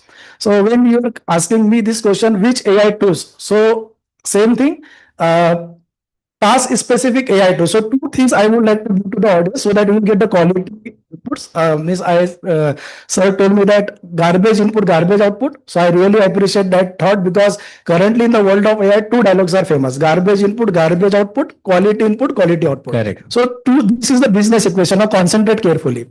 If you are writing the correct prompt but selecting wrong AI tool, wrong output. Fair enough. Wrong prompt, right AI tool, wrong output. Yeah. Wrong prompt, wrong output. If you are looking for right business. Perfect. Okay. So that's art of learning we need to learn. Okay. And you have to do literature survey. That's what it is said in the world, that no tool is outperforming in respect. Someone is good in text generation, someone is good in image generation. So I appreciate part that he told that for Gemini. So Gemini you have to use for generation. That is multimodality, image and video generation. Correct. But when it is coming for the large document analysis, so as per our research, it is said that Claude is outperforming good. Yeah. As compared to other. In terms of Yes. Claude is by far the best problem solver if you're dealing in tech, writing a code. Yeah. You have any earlier, sir, if you remember, I think you guys are from tech background. I have from non-tech background, but throughout my life I've worked with tech people. But they used to use GitHub libraries a lot, right? Yes, yes. Now it's all stored in LLMs. You just ask. So here also student can become entrepreneur using tool called as just write down the white paper, generate the production ready websites. Yeah. Okay, and you can earn a business and so many things. So currently at this moment, world is in such a state that everyone is in the race: Claude, Gemini, Copilot, and ChatGPT, and they are releasing the new features which is outperforming other tool features. So race is going on. So you have to concentrate on 2 to 3 factors before selecting. One is data privacy, AI ethics, how ethical it is giving the output. Because it's my personal experience that if you are writing the chat to the chat GPT, write the prompt and continuously 10 continuous prompt, hallucination will start. Okay. So you want to reduce the hallucination. Hallucination means wrong output. And you are thinking that it is right output. That's what the child is facing. So if you are writing number continuous thread chat to the chat GPT, hallucination. Yeah. It is not doing that. Yeah. So yes, on the basis of data privacy, organizations are using one of the tool. As sir said that in their organization they are having the tie-up with Copilot. So their organization employees are looking forward how to increase work productivity using Copilot. Someone is Gemini, someone is ChatGPT and Claude. Yeah, and sir, also we've been using a lot of JSON prompt, which is like, and you have 2 dots and then brackets, and then you have include only numbers with 0 from the database, whatever database you have connected. So if you can just throw some light, make it simpler for the In the Instagram nowadays, so many reels are viral. Monkey is standing in front of Taj Mahal and explaining what is Taj Mahal about. Okay, I don't know how you heard about that. And listen to that. One dog and monkey is talking to each other and so on. We are giving the JSON based prompt to Gemini 3. Yeah. And where we are explaining that video. Entire scenario that the dog is going to do this dialogue, monkey is going to do this dialogue, and so on. Entire storyboarding scene by scene. Yes. That's what prompt engineering, why given the importance for building AI product. Also, prompt engineering is required for normal people. So those who do the product is important, because with the help of prompt engineering, we are controlling the output of LLM and AI product. So with the help of that JSON, what we are talking about, we are giving that and creating such kind of content which is viral in the social media. 100%, sir. I think even now, without you having to have a camera or a you are actually making ads. We've been taking few of the workshops out there, and that is what one of the things that we do. We create ads through AI where there is no single person holding the camera, no actor, nothing. Everything for I think we were using for voice to clone it. I was trying this experimentation, my AI avatar on social media. So to clone it, we were using 11 Labs for the same. We were using Runway ML for the video, and the model that we were using was VO3. But I think we have not used Nano Banana or Kling for that matter. So coming to your point, one very good technology is coming in the market on this aspect only, that is called a digital twin. I don't know how you heard about that or not. Digital twin. Let's take an example. Currently, I am Dr. Arpit Yadav sitting physically in front of you on today's date. If someone want me at the same time in New York, speaking on different topic, someone want in the Delhi, Mumbai, it is possible with the help of this thing. That is called as a digital twin technology, and we are going to use the number of tools to create our digital avatars, and they are speaking there. Not kidding, Aditya sir. I was at an event at IIM Bangalore. There was this. Everybody was wearing sleek plain blazer. This guy was smashed up hair with Mirinda look.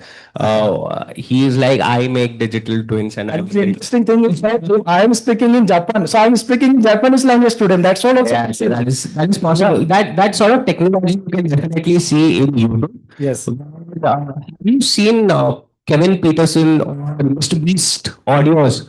Right, you see it in every language. Prominently, you might have seen in Kannada, you might have seen in Hindi, and most of us have seen it in English.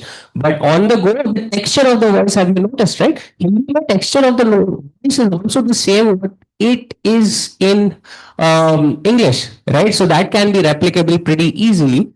Bunch of tools there is Levin Labs and Voice Flow, a couple of tools that we have been using internally. Bunch of things which, since we are talking about AI agents, there is a significant difference, guys. This is for you guys. May I have your attention? Yes. Bunch of tools in terms of AI. How I see it, probably wrong or right, is you have a generative AI on the world. You have text to text, you have prompt to text, prompt to audio, video, code.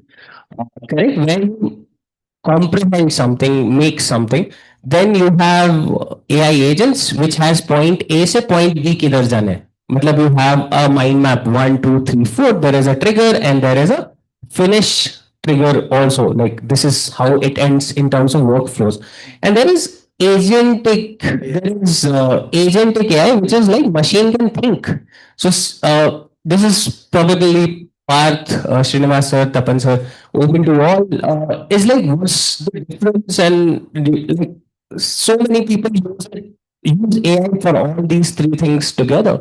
Like, is there a difference, and how probably people would know? Because people coming from technical background would have a better understanding of AI agents, for which we use N8N tool, right? So probably right there, anybody can take it up. Path, do you want to go ahead? Sure. So yeah, there is a big difference between AI agents. First of all, what I said is correct.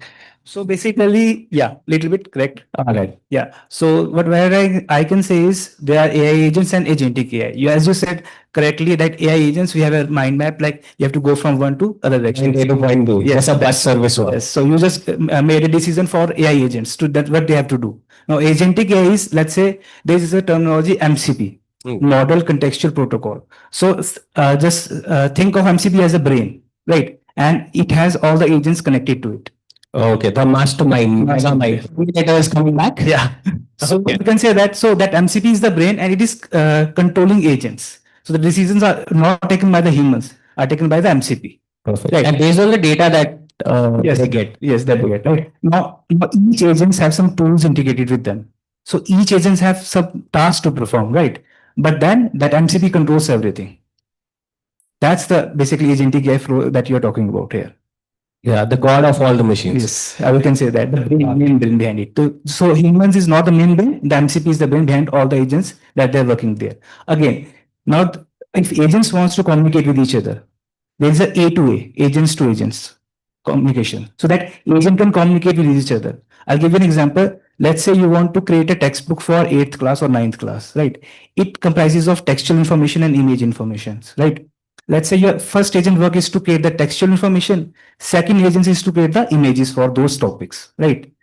They created it, it gave it to MCP and they published it. But now images and this textual information has no reference for each other. Then if two agents are talking with each other, now for each topic, they will create an image for their reference. So now you see how the whole process has been like agentic basically. So I've been recently reading about this. AI agents have their own Reddit.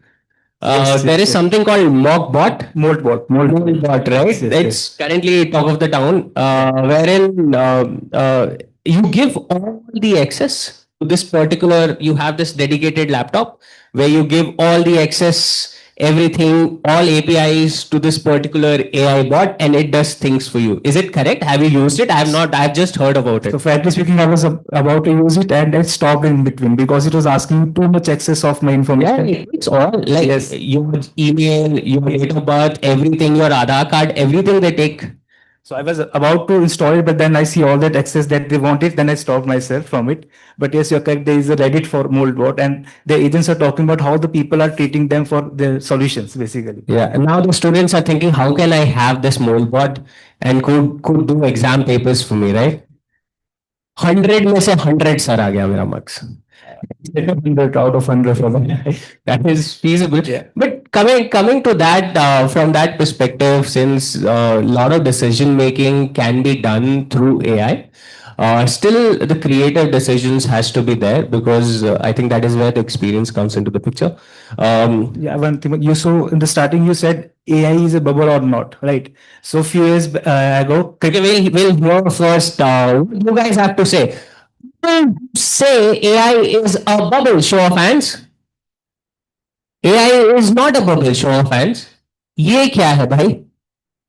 Okay, once again, AI is a bubble. Show of hands. Okay, people think AI is not a bubble. Perfect. Guys, जिन्होंने हाथ नहीं उठाया. They're lazy. All right. Yes. So a few years back at COVID time, cryptocurrency games, right? NFT games. People thought they were starting creating NFTs for them, but then that bubble burst, right? But AI is not a bubble. AI is there to stay. Nowadays, people who update themselves with the AI will stay in the industry basically, right? That's the thing. So it's not going to replace the job. It's just changing from task execution to decision augmented. Like, sir, you're very decision augment. It is making decisions for you. That is what you're saying. Right? so decision human has to take. Okay. AI will do the work for you. So for you, it would be like approve or not approve, right? Right. Okay. Okay. So it will make you more productive. Right. But AI is here to stay and you just need to get yourself updated with the new trends. 100%. I think that is what the students would do, and what I think we are here as a learner too, learning AI in midst of anything. I think all of us would have, which brings us to the next segment of this panel discussion. My first interaction with AI, rather, I would say my dad's first interaction with AI. This is very interesting, guys. I'm pretty sure you might be hearing. So I would want to, so I was on a Google Meet. My accounts are being handled by my dad. He's a finance person. So I told him, Dad, you can actually use Chat GPT to draft a letter. He's like, what? You don't have to write it on in Word. By then, he was not using AI in Word. So I said, you go to Chat GPT, you give a prompt that this is what you need. This is so he wanted some letter to regional manager, etc., etc. And he was like, we only thought about it. It is possible now, and this is I'm talking about 2 years back when ChatGPT was introduced. So that was my dad's first interaction, and from then till now, I'll tell you why how he has improved.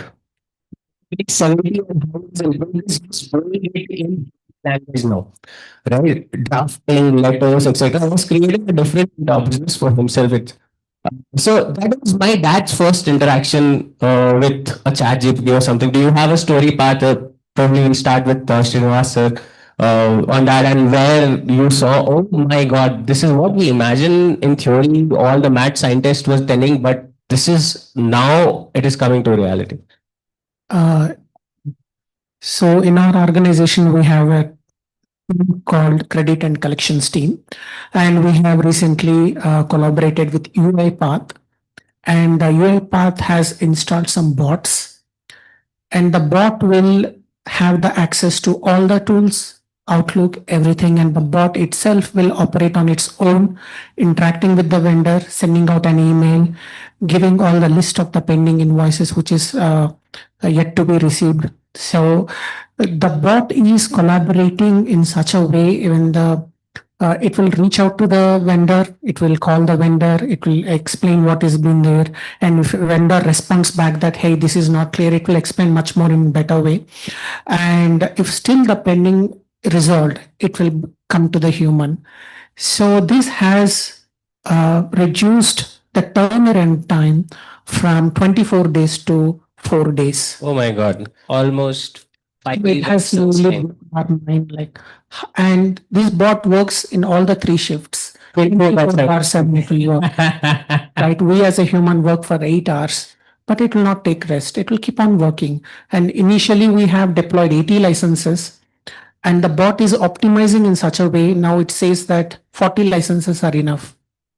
Okay. Okay. It Right, so- suggests also this is the optimum number that you should go. That's right. Yeah. So that is like wonderful. So that was your experience Yeah. with UiPath and their bot that they're creating. Yeah. All right. Yeah. All right. Thank you, Srinivas sir. Tapan sir, when when was your first interaction with the AI and you thought, oh, this is possible? Actually, very frankly speaking, I realized in 1996 when I was going to a shopping mall, I thought, why we are paying cash? Let it be introduced some of the smart card where we can transfer money instantly. I realized when mobile was newly launched, and I was in a chartered firm. There was a strike in a bank to remove the employees from the bank. Then I asked the bankers what is happening. They said there will be computerization in the bank, so they are losing the job. So my first interaction in 1997. That time I was in the basic of computer science. I was learning that time. So during that time, what we felt that some automated system will come to our life, will be jobless. Believe me, I was thinking to do chartered. I was in a chartered firm. I switched to management. After a few days, I realized management also will go off. Then I started learning computer science. I never thought that I'll do PhD in computer science. I was a purely commerce student, accountancy honors. If you ask me any debit credit, I can tell you. And believe me, today one financier is here. Deloitte also. He was also one of the financiers. Believe me, I told my students, you develop some of the Google Lens technology where we can push the balance sheet, and I can tell you right now, you should invest to this company or not. Where is the 60% return you'll get for your 10,000 rupees investment? They immediately what student did, they're not paying our fees. They stop our paying our fees, they start investing somewhere, getting interest on that. Then I thought my of the innovation idea, my collections become lower. So like that, some of the technology you can also create from the balance sheet, even profit and loss account, somewhere. If you feel that mapping of the techniques in balance sheets, why this asset side is weaker than liability sides, like that you can design some of the technologies. So we integrated in our campus like commerce students giving advice to computer science people, because computer science people rarely having some of the idea about balance sheet and PL. Banks, they keep a little away from it. Like they're pretty tough people and they don't interact. So I tell common students to connect with BCA students. You get the idea from them how to develop this system, and you can implement it. And you should every time they should see the what is called open learning. You should go to the industry. You can check it what is happening there. If now we are talking, it is going to your brain from one side, getting out from another side. I don't know how much it is creating impact on your brain after you come out from this hall.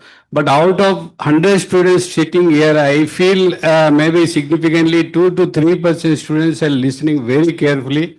You should start acting on this platform. You should work with AI. Your future will be little bit the turbulence will be there in future, because see after 6 years, whatever applications we are running, it will be go off. There will be new applications coming in your system, and entire computer, I think it will be automated. Even printer also, you can remotely take it on. Also, it is possible. So all the device will be installed into the system. Everything will be there online. I think fastest route is China and Taiwan. Also, we have the nano Chief designing factory also started in Gujarat and Assam. You don't know what is happening in your mobile inside, what is going on. So I was talking one of the conference in Manipal. I said, can you hack the voting machine? It is possible. I can hack it. If you can hack, they say no, sir, it is not possible. I said it is possible. If I tell now, I'll be arrested tomorrow. So I don't want to discuss that. So there is a one of the option in your topic in computer science that is called, I think, I don't want to discuss this now in this, it is illegal actually, but that one is the clock monitoring system in your device. If you see how clock is working, everything is possible. So maybe if you meet me personally, I can explain you how it is possible. Any of the machine you can hack.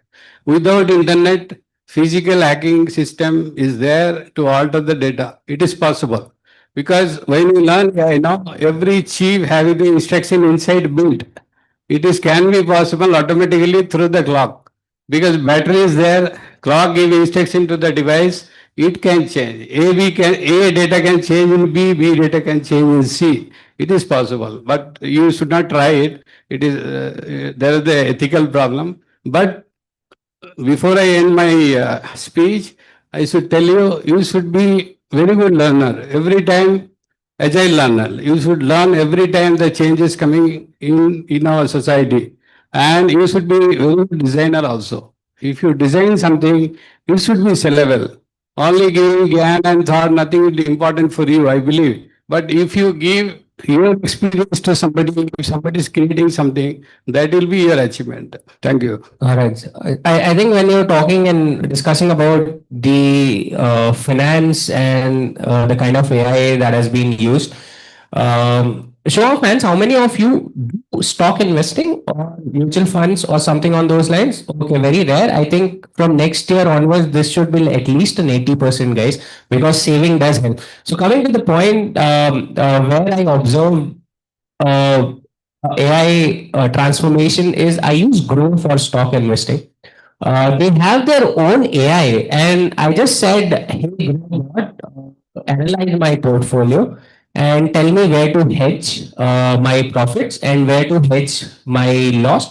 I'm looking at a 3 to 5 years portfolio building. I'm looking at 15 to 20% of returns annual CAGR. So it actually gave me, you are buying, you should actually hedge some profit from IDFC because it is running at 83, 85. Now it has gone to 72. That time I sold it off. But you can actually do this. This is on the system itself. I'm pretty sure the other platforms, broking firms should also have it. We will come to that. Our main stream, our first interaction with AI. Adit sir, what was yours and how was it mind blown for you, or is it like a love story with AI? Let me put it that way. Actually, I started AI in 2010. I came to know that something AI is coming in the world. So it's increased curiosity inside me that what is AI exactly about. So I'm a hardcore researcher from the mindset. So I started doing the heavy research on that. So I did my MTech in nanotechnology intentionally in 2012 because AI run on chip. That is GPU. That's what NVIDIA is number one in the world. Data centers. And then Taiwan come into picture in the chip manufacturing, number one in the world. So I did MTech in that to understand the background behind the AI and so on. Then after 2012, I switched into the world of data analytics and I come to know exactly what AI is about. So let me give one thing to you. Actually, AI introduced to the world in the year 1956, theoretically born. From 1956 to 2010, AI was theoretically present, practically absent. Why so? Because there are certain factors behind the game. AI is heavily data dependent technology. After generating the data, again, I am asking the question to all of you, where this data is going logically? When we are generating the data, where this data is going? Anyone? Cloud. Again, the doubt. Then what? So what? Cloud is data centers. Yeah, again, data center go at the root level. It is hardwares. Hardwares, correct. Hardwares. Okay, hardware means cheap only. That's what I did. I'm taking nanotechnology. That is cheap manufacturing. So data is going in hardware. So data, hardware, algorithms, then AI ethics, software tools, and human expert. These are the 6 pillars required to build AI product. And if you can see these all 6 pillars very carefully, you can make a career in that. For example, if you are very good in the data management, data engineering, and so on, so many careers there. If you are very good in the algorithm development, when algorithm come into picture in the world of AI, mathematics come into picture, maths. Okay, if you are having the strong foundation of maths, you can create your own algorithm and become a billionaire. So what's the scope here in India for data centers? Is because Taiwan and US and they have huge data centers, but we lack that, right? Jio is open. They already started in Jamnagar. They are starting the data centers in Jamnagar and Kolkata. Started already. In Google is doing the heavy investment in Vizag. They have declared $15 billion investment for data centers and so on. Other companies are due to sustainable development issue. They are making the data centers in space. Okay, Amazon is one of those. Okay, so the thing is, you told about the data centers, but on the con side of things, I've heard this that it takes a lot of water. Yes, compute all this. Like there is a lot of heat yes going on. So is it like totally opposite of sustainability? How is it like a liter of water? Maybe do 10 rounds of prompting. Yes, absolutely correct. Because to write down hi, hello word in the chat GPT, it is consuming minimum 1 liter water. Okay, that's what that Elon Musk said. Sam Altman said that please don't say thank you to chat GPT. Because if you are writing thank you, it means water. Please, yes. Yes. So the thing is that behind the scene, as a learner in AI, you should know all this factor also. Then I did intentionally PhD in AI. So that's what, because of that reason, currently I'm a mentor with multiple universities across the globe. IIT Guwahati, IIT Jodhpur, BITS Pilani, Geo Institute, and VIT mentor. I'm a mentor there. And the cities also, Golden Gate University, USA, Liverpool, UK, and Cambridge University, Kerala. I'm a mentor there because I'm guiding from scratch how to use AI for transformation, either in personality or the business also. So I started my journey from 2010 love for AI, and I built so many products. I'm a mentor with multiple corporates also, Deloitte, Oracle, Walmart, and the list is very big.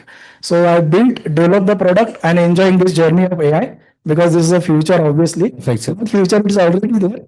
Now we have to learn how to use AI. 100%. I think even for us, even for me, I learned a lot of things through this panel discussion, which I was not pretty new things for me from from a data center perspective. With that, I would ask Shaktivel sir, how was his first interaction with AI and how is he using AI from a management perspective in college? Catering to all these widespread talents that we have here?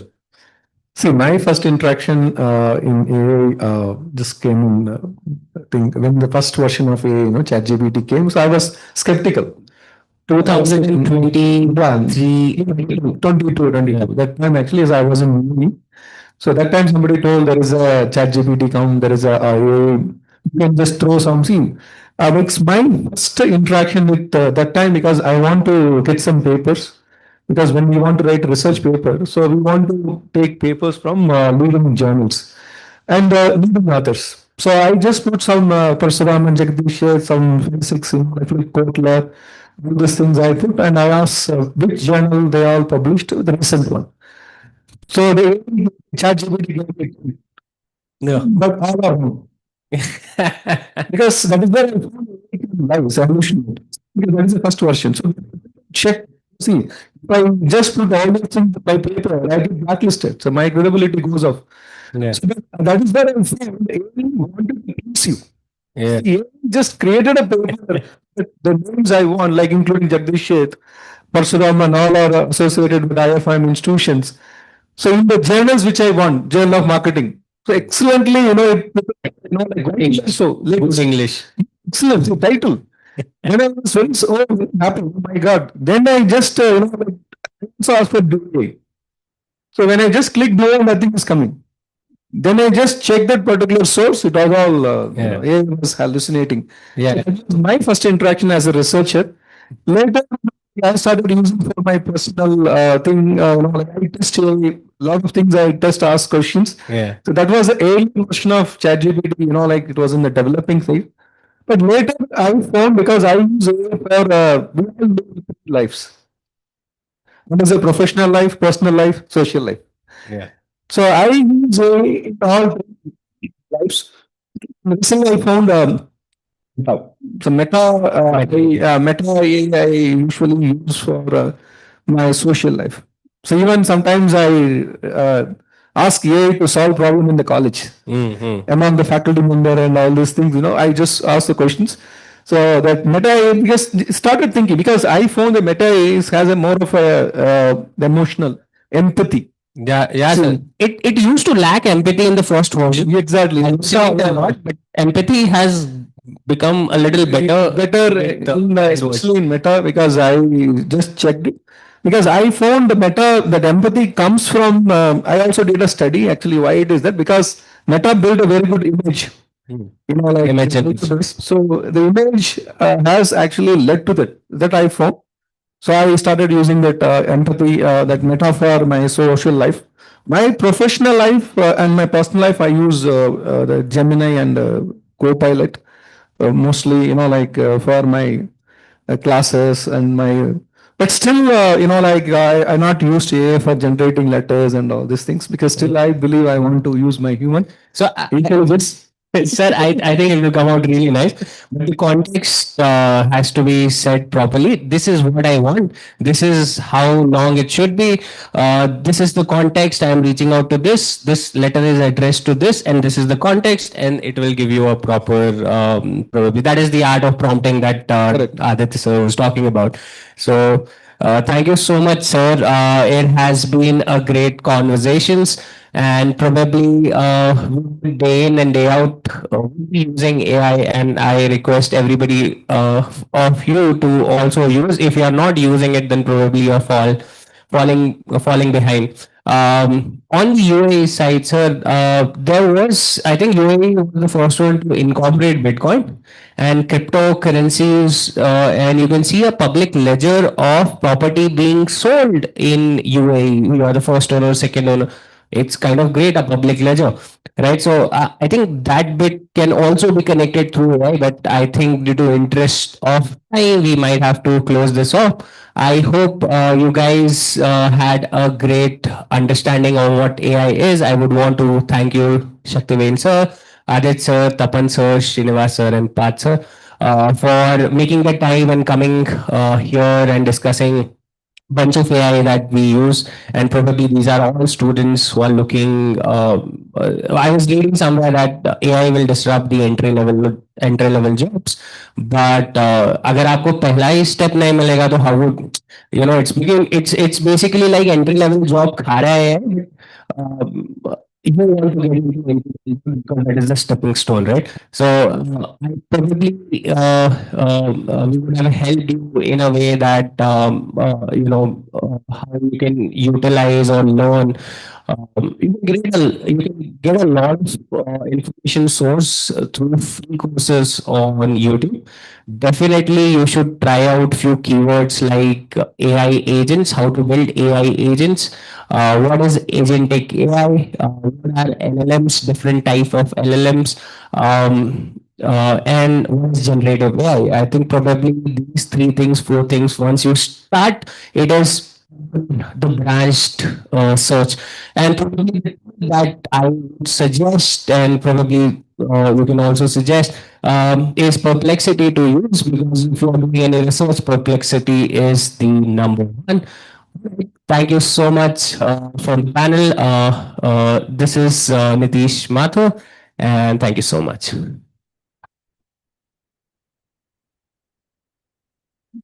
Thank you so much to you, sir, as well. And thank you so much to our panelists for the valuable perspectives. Now, I would like to hand over the stage to Dr. Vishal C.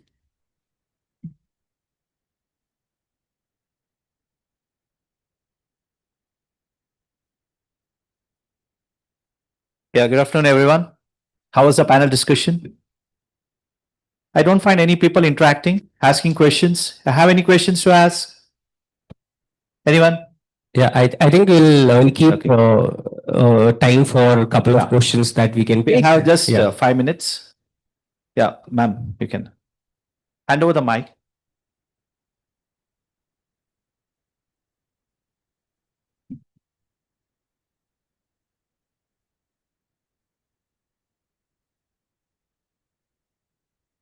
Good afternoon, everyone.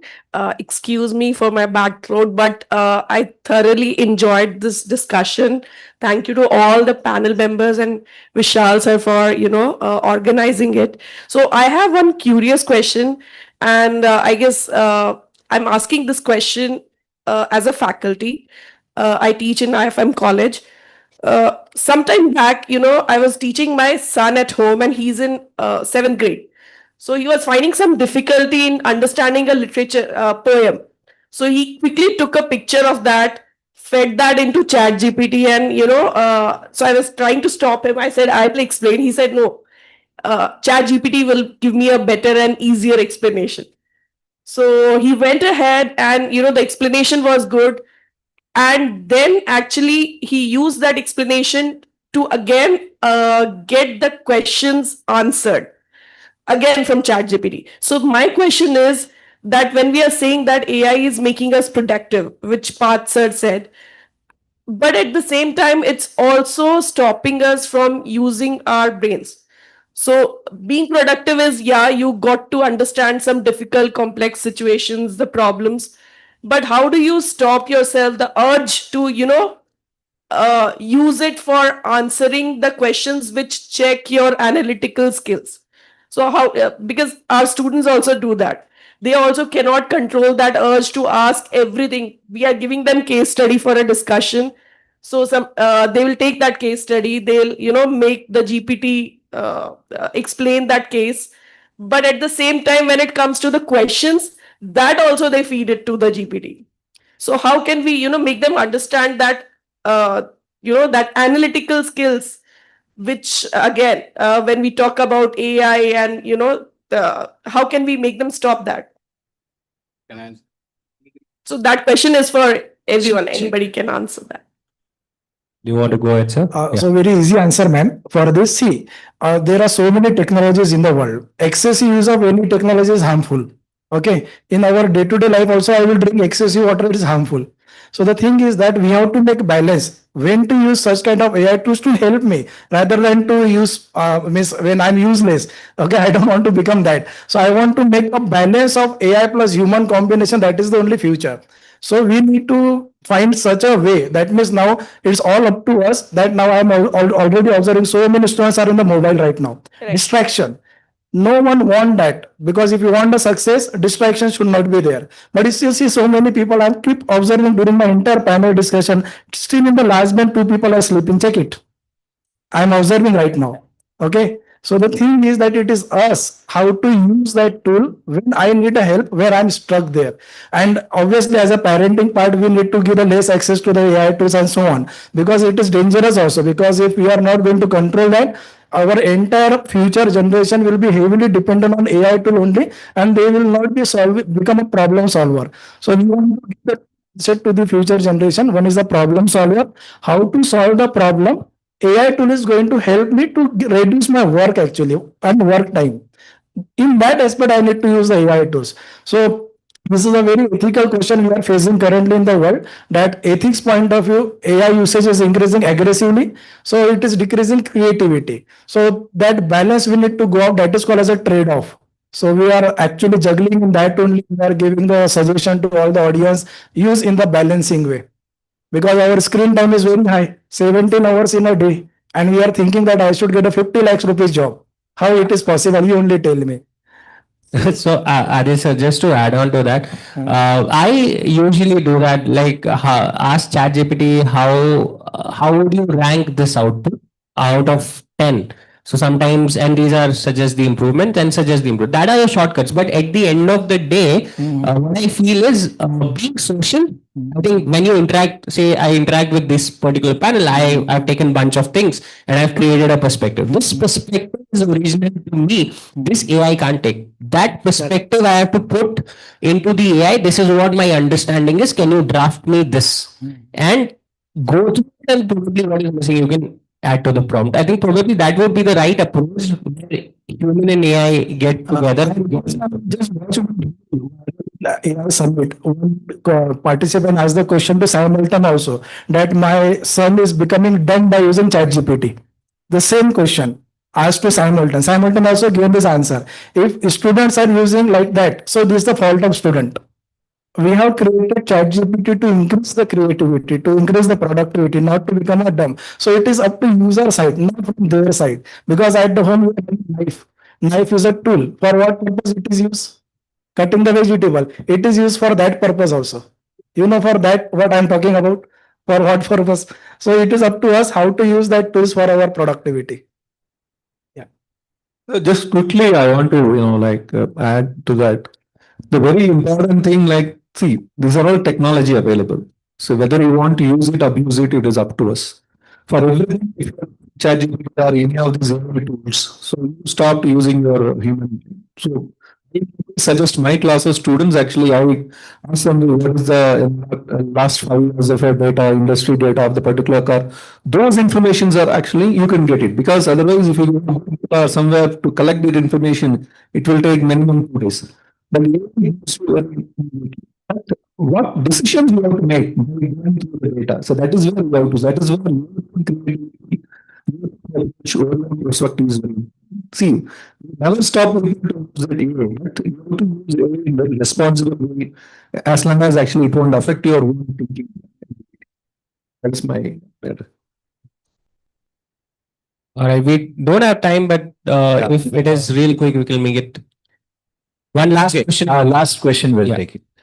Anyone has? Yes. And the question is for Sir, it's first of all, good afternoon, sir, and thank you for this great opportunity from the IFMI college. And my question is that the panelists, you guys have used, had an idea of AI since past 10 years. What will be the next future technology for us to learn and develop ourselves for being future ready? So the next future is SLM, small language model. Currently, you are using LLMs. Future is SLM. Future is AI ethics. Future is AI automation, robotics, quantum computing. This five. And with the combination of these five, we are going to develop the products for sustainable world. If you are talking in AI, okay, because I'm giving the perspective on the basis of AI. Okay. Ask you whether he's a commerce student or computer science. Are you a commerce student or computer science? Computer science, AI. So he can be a developer for that instead of users. See, now whatever applications we are using now is already built. It will be go off after 5-6 years. Now new applications are coming. It is already started developing. See, because the nano chip designing already creating a huge impact on your life. So now next gen computer science and computers also will be checked. Everything will be changed. Now in future generation, everything should be motivated from the computer itself and mobile technology. So these two things you should go have. But my suggestion to you, at least weekly 2 days, you should give fasting of your mobile. You should keep away from your mobile. And I given challenge to my student in our campus, I'll pay 1,000 rupees if you keep your mobile with me. Then one student came and given that mobile. I said, do you give me 1,000 rupees? Then I asked him why you have given. He said, I have one more mobile. So that's why. So they keep multiple mobile now because of addiction in mobile. So you should stop using mobile at least weekly 2 days. Otherwise, entire brain will be damaged in future. Thank you. as the Gen Z call it, digital detox, right? If you want to know the human side of AI, you can watch movie Predator Badlands. So watch this movie, you will know more about the human side of AI. Predator Badlands. So that is the latest movie in that Predator series. Just watch this movie. Shaktivel sir has great movie references. I've taken couple of them and watched it. All right. Over to you, sir. Yeah. Thank you, gentlemen. And audience, please give a round of applause to these people. Yeah. Okay, thank you very much. So we have come to the end of this panel discussion. Now it's a thanking for this gentleman. So first of all, I thank our guest, Mr. Dr. Tapan Naik, who is the director of ISBR. So can I have a small token of appreciation as a gift for? So I want Shaktivel sir to hand over. Hand over.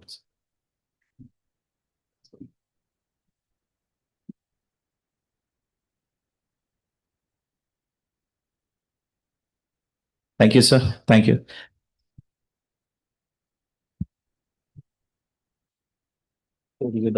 Okay. Okay, next, I request Shaktivel sir to hand over the small token of appreciation to Mr. Srinivas, who has come all over from Whitefield. He works as a HP, as a 25 years of experience in finance and planning. So, yeah. Sir.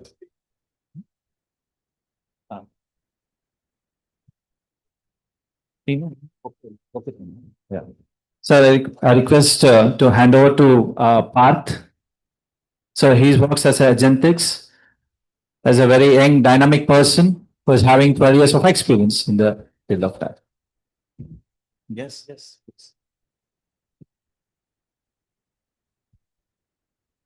The last but the least, we have Mr. Nitish Mathur here, who has been as a moderator. So I request Shaktivel to hand over the token of appreciation.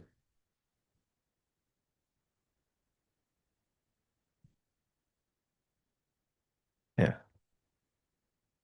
Yeah. Yes. So we have Arpit, who is also a panelist yesterday, and we had a very great discussion. So I request Shaktivel to hand over a small appreciation. Yeah, thank you. Okay, thank you very much.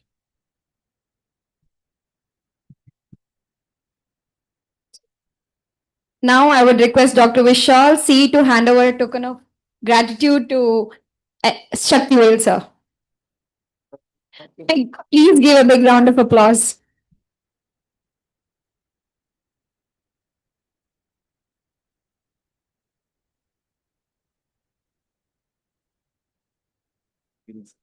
And we have a variety. That brings us to the end of the morning session. I hope you all have enjoyed it. Yes, we got a very good feedback. We will now move for the lunch break. Kindly reassemble by 2:30 p.m. for the valedictory ceremony. Thank you.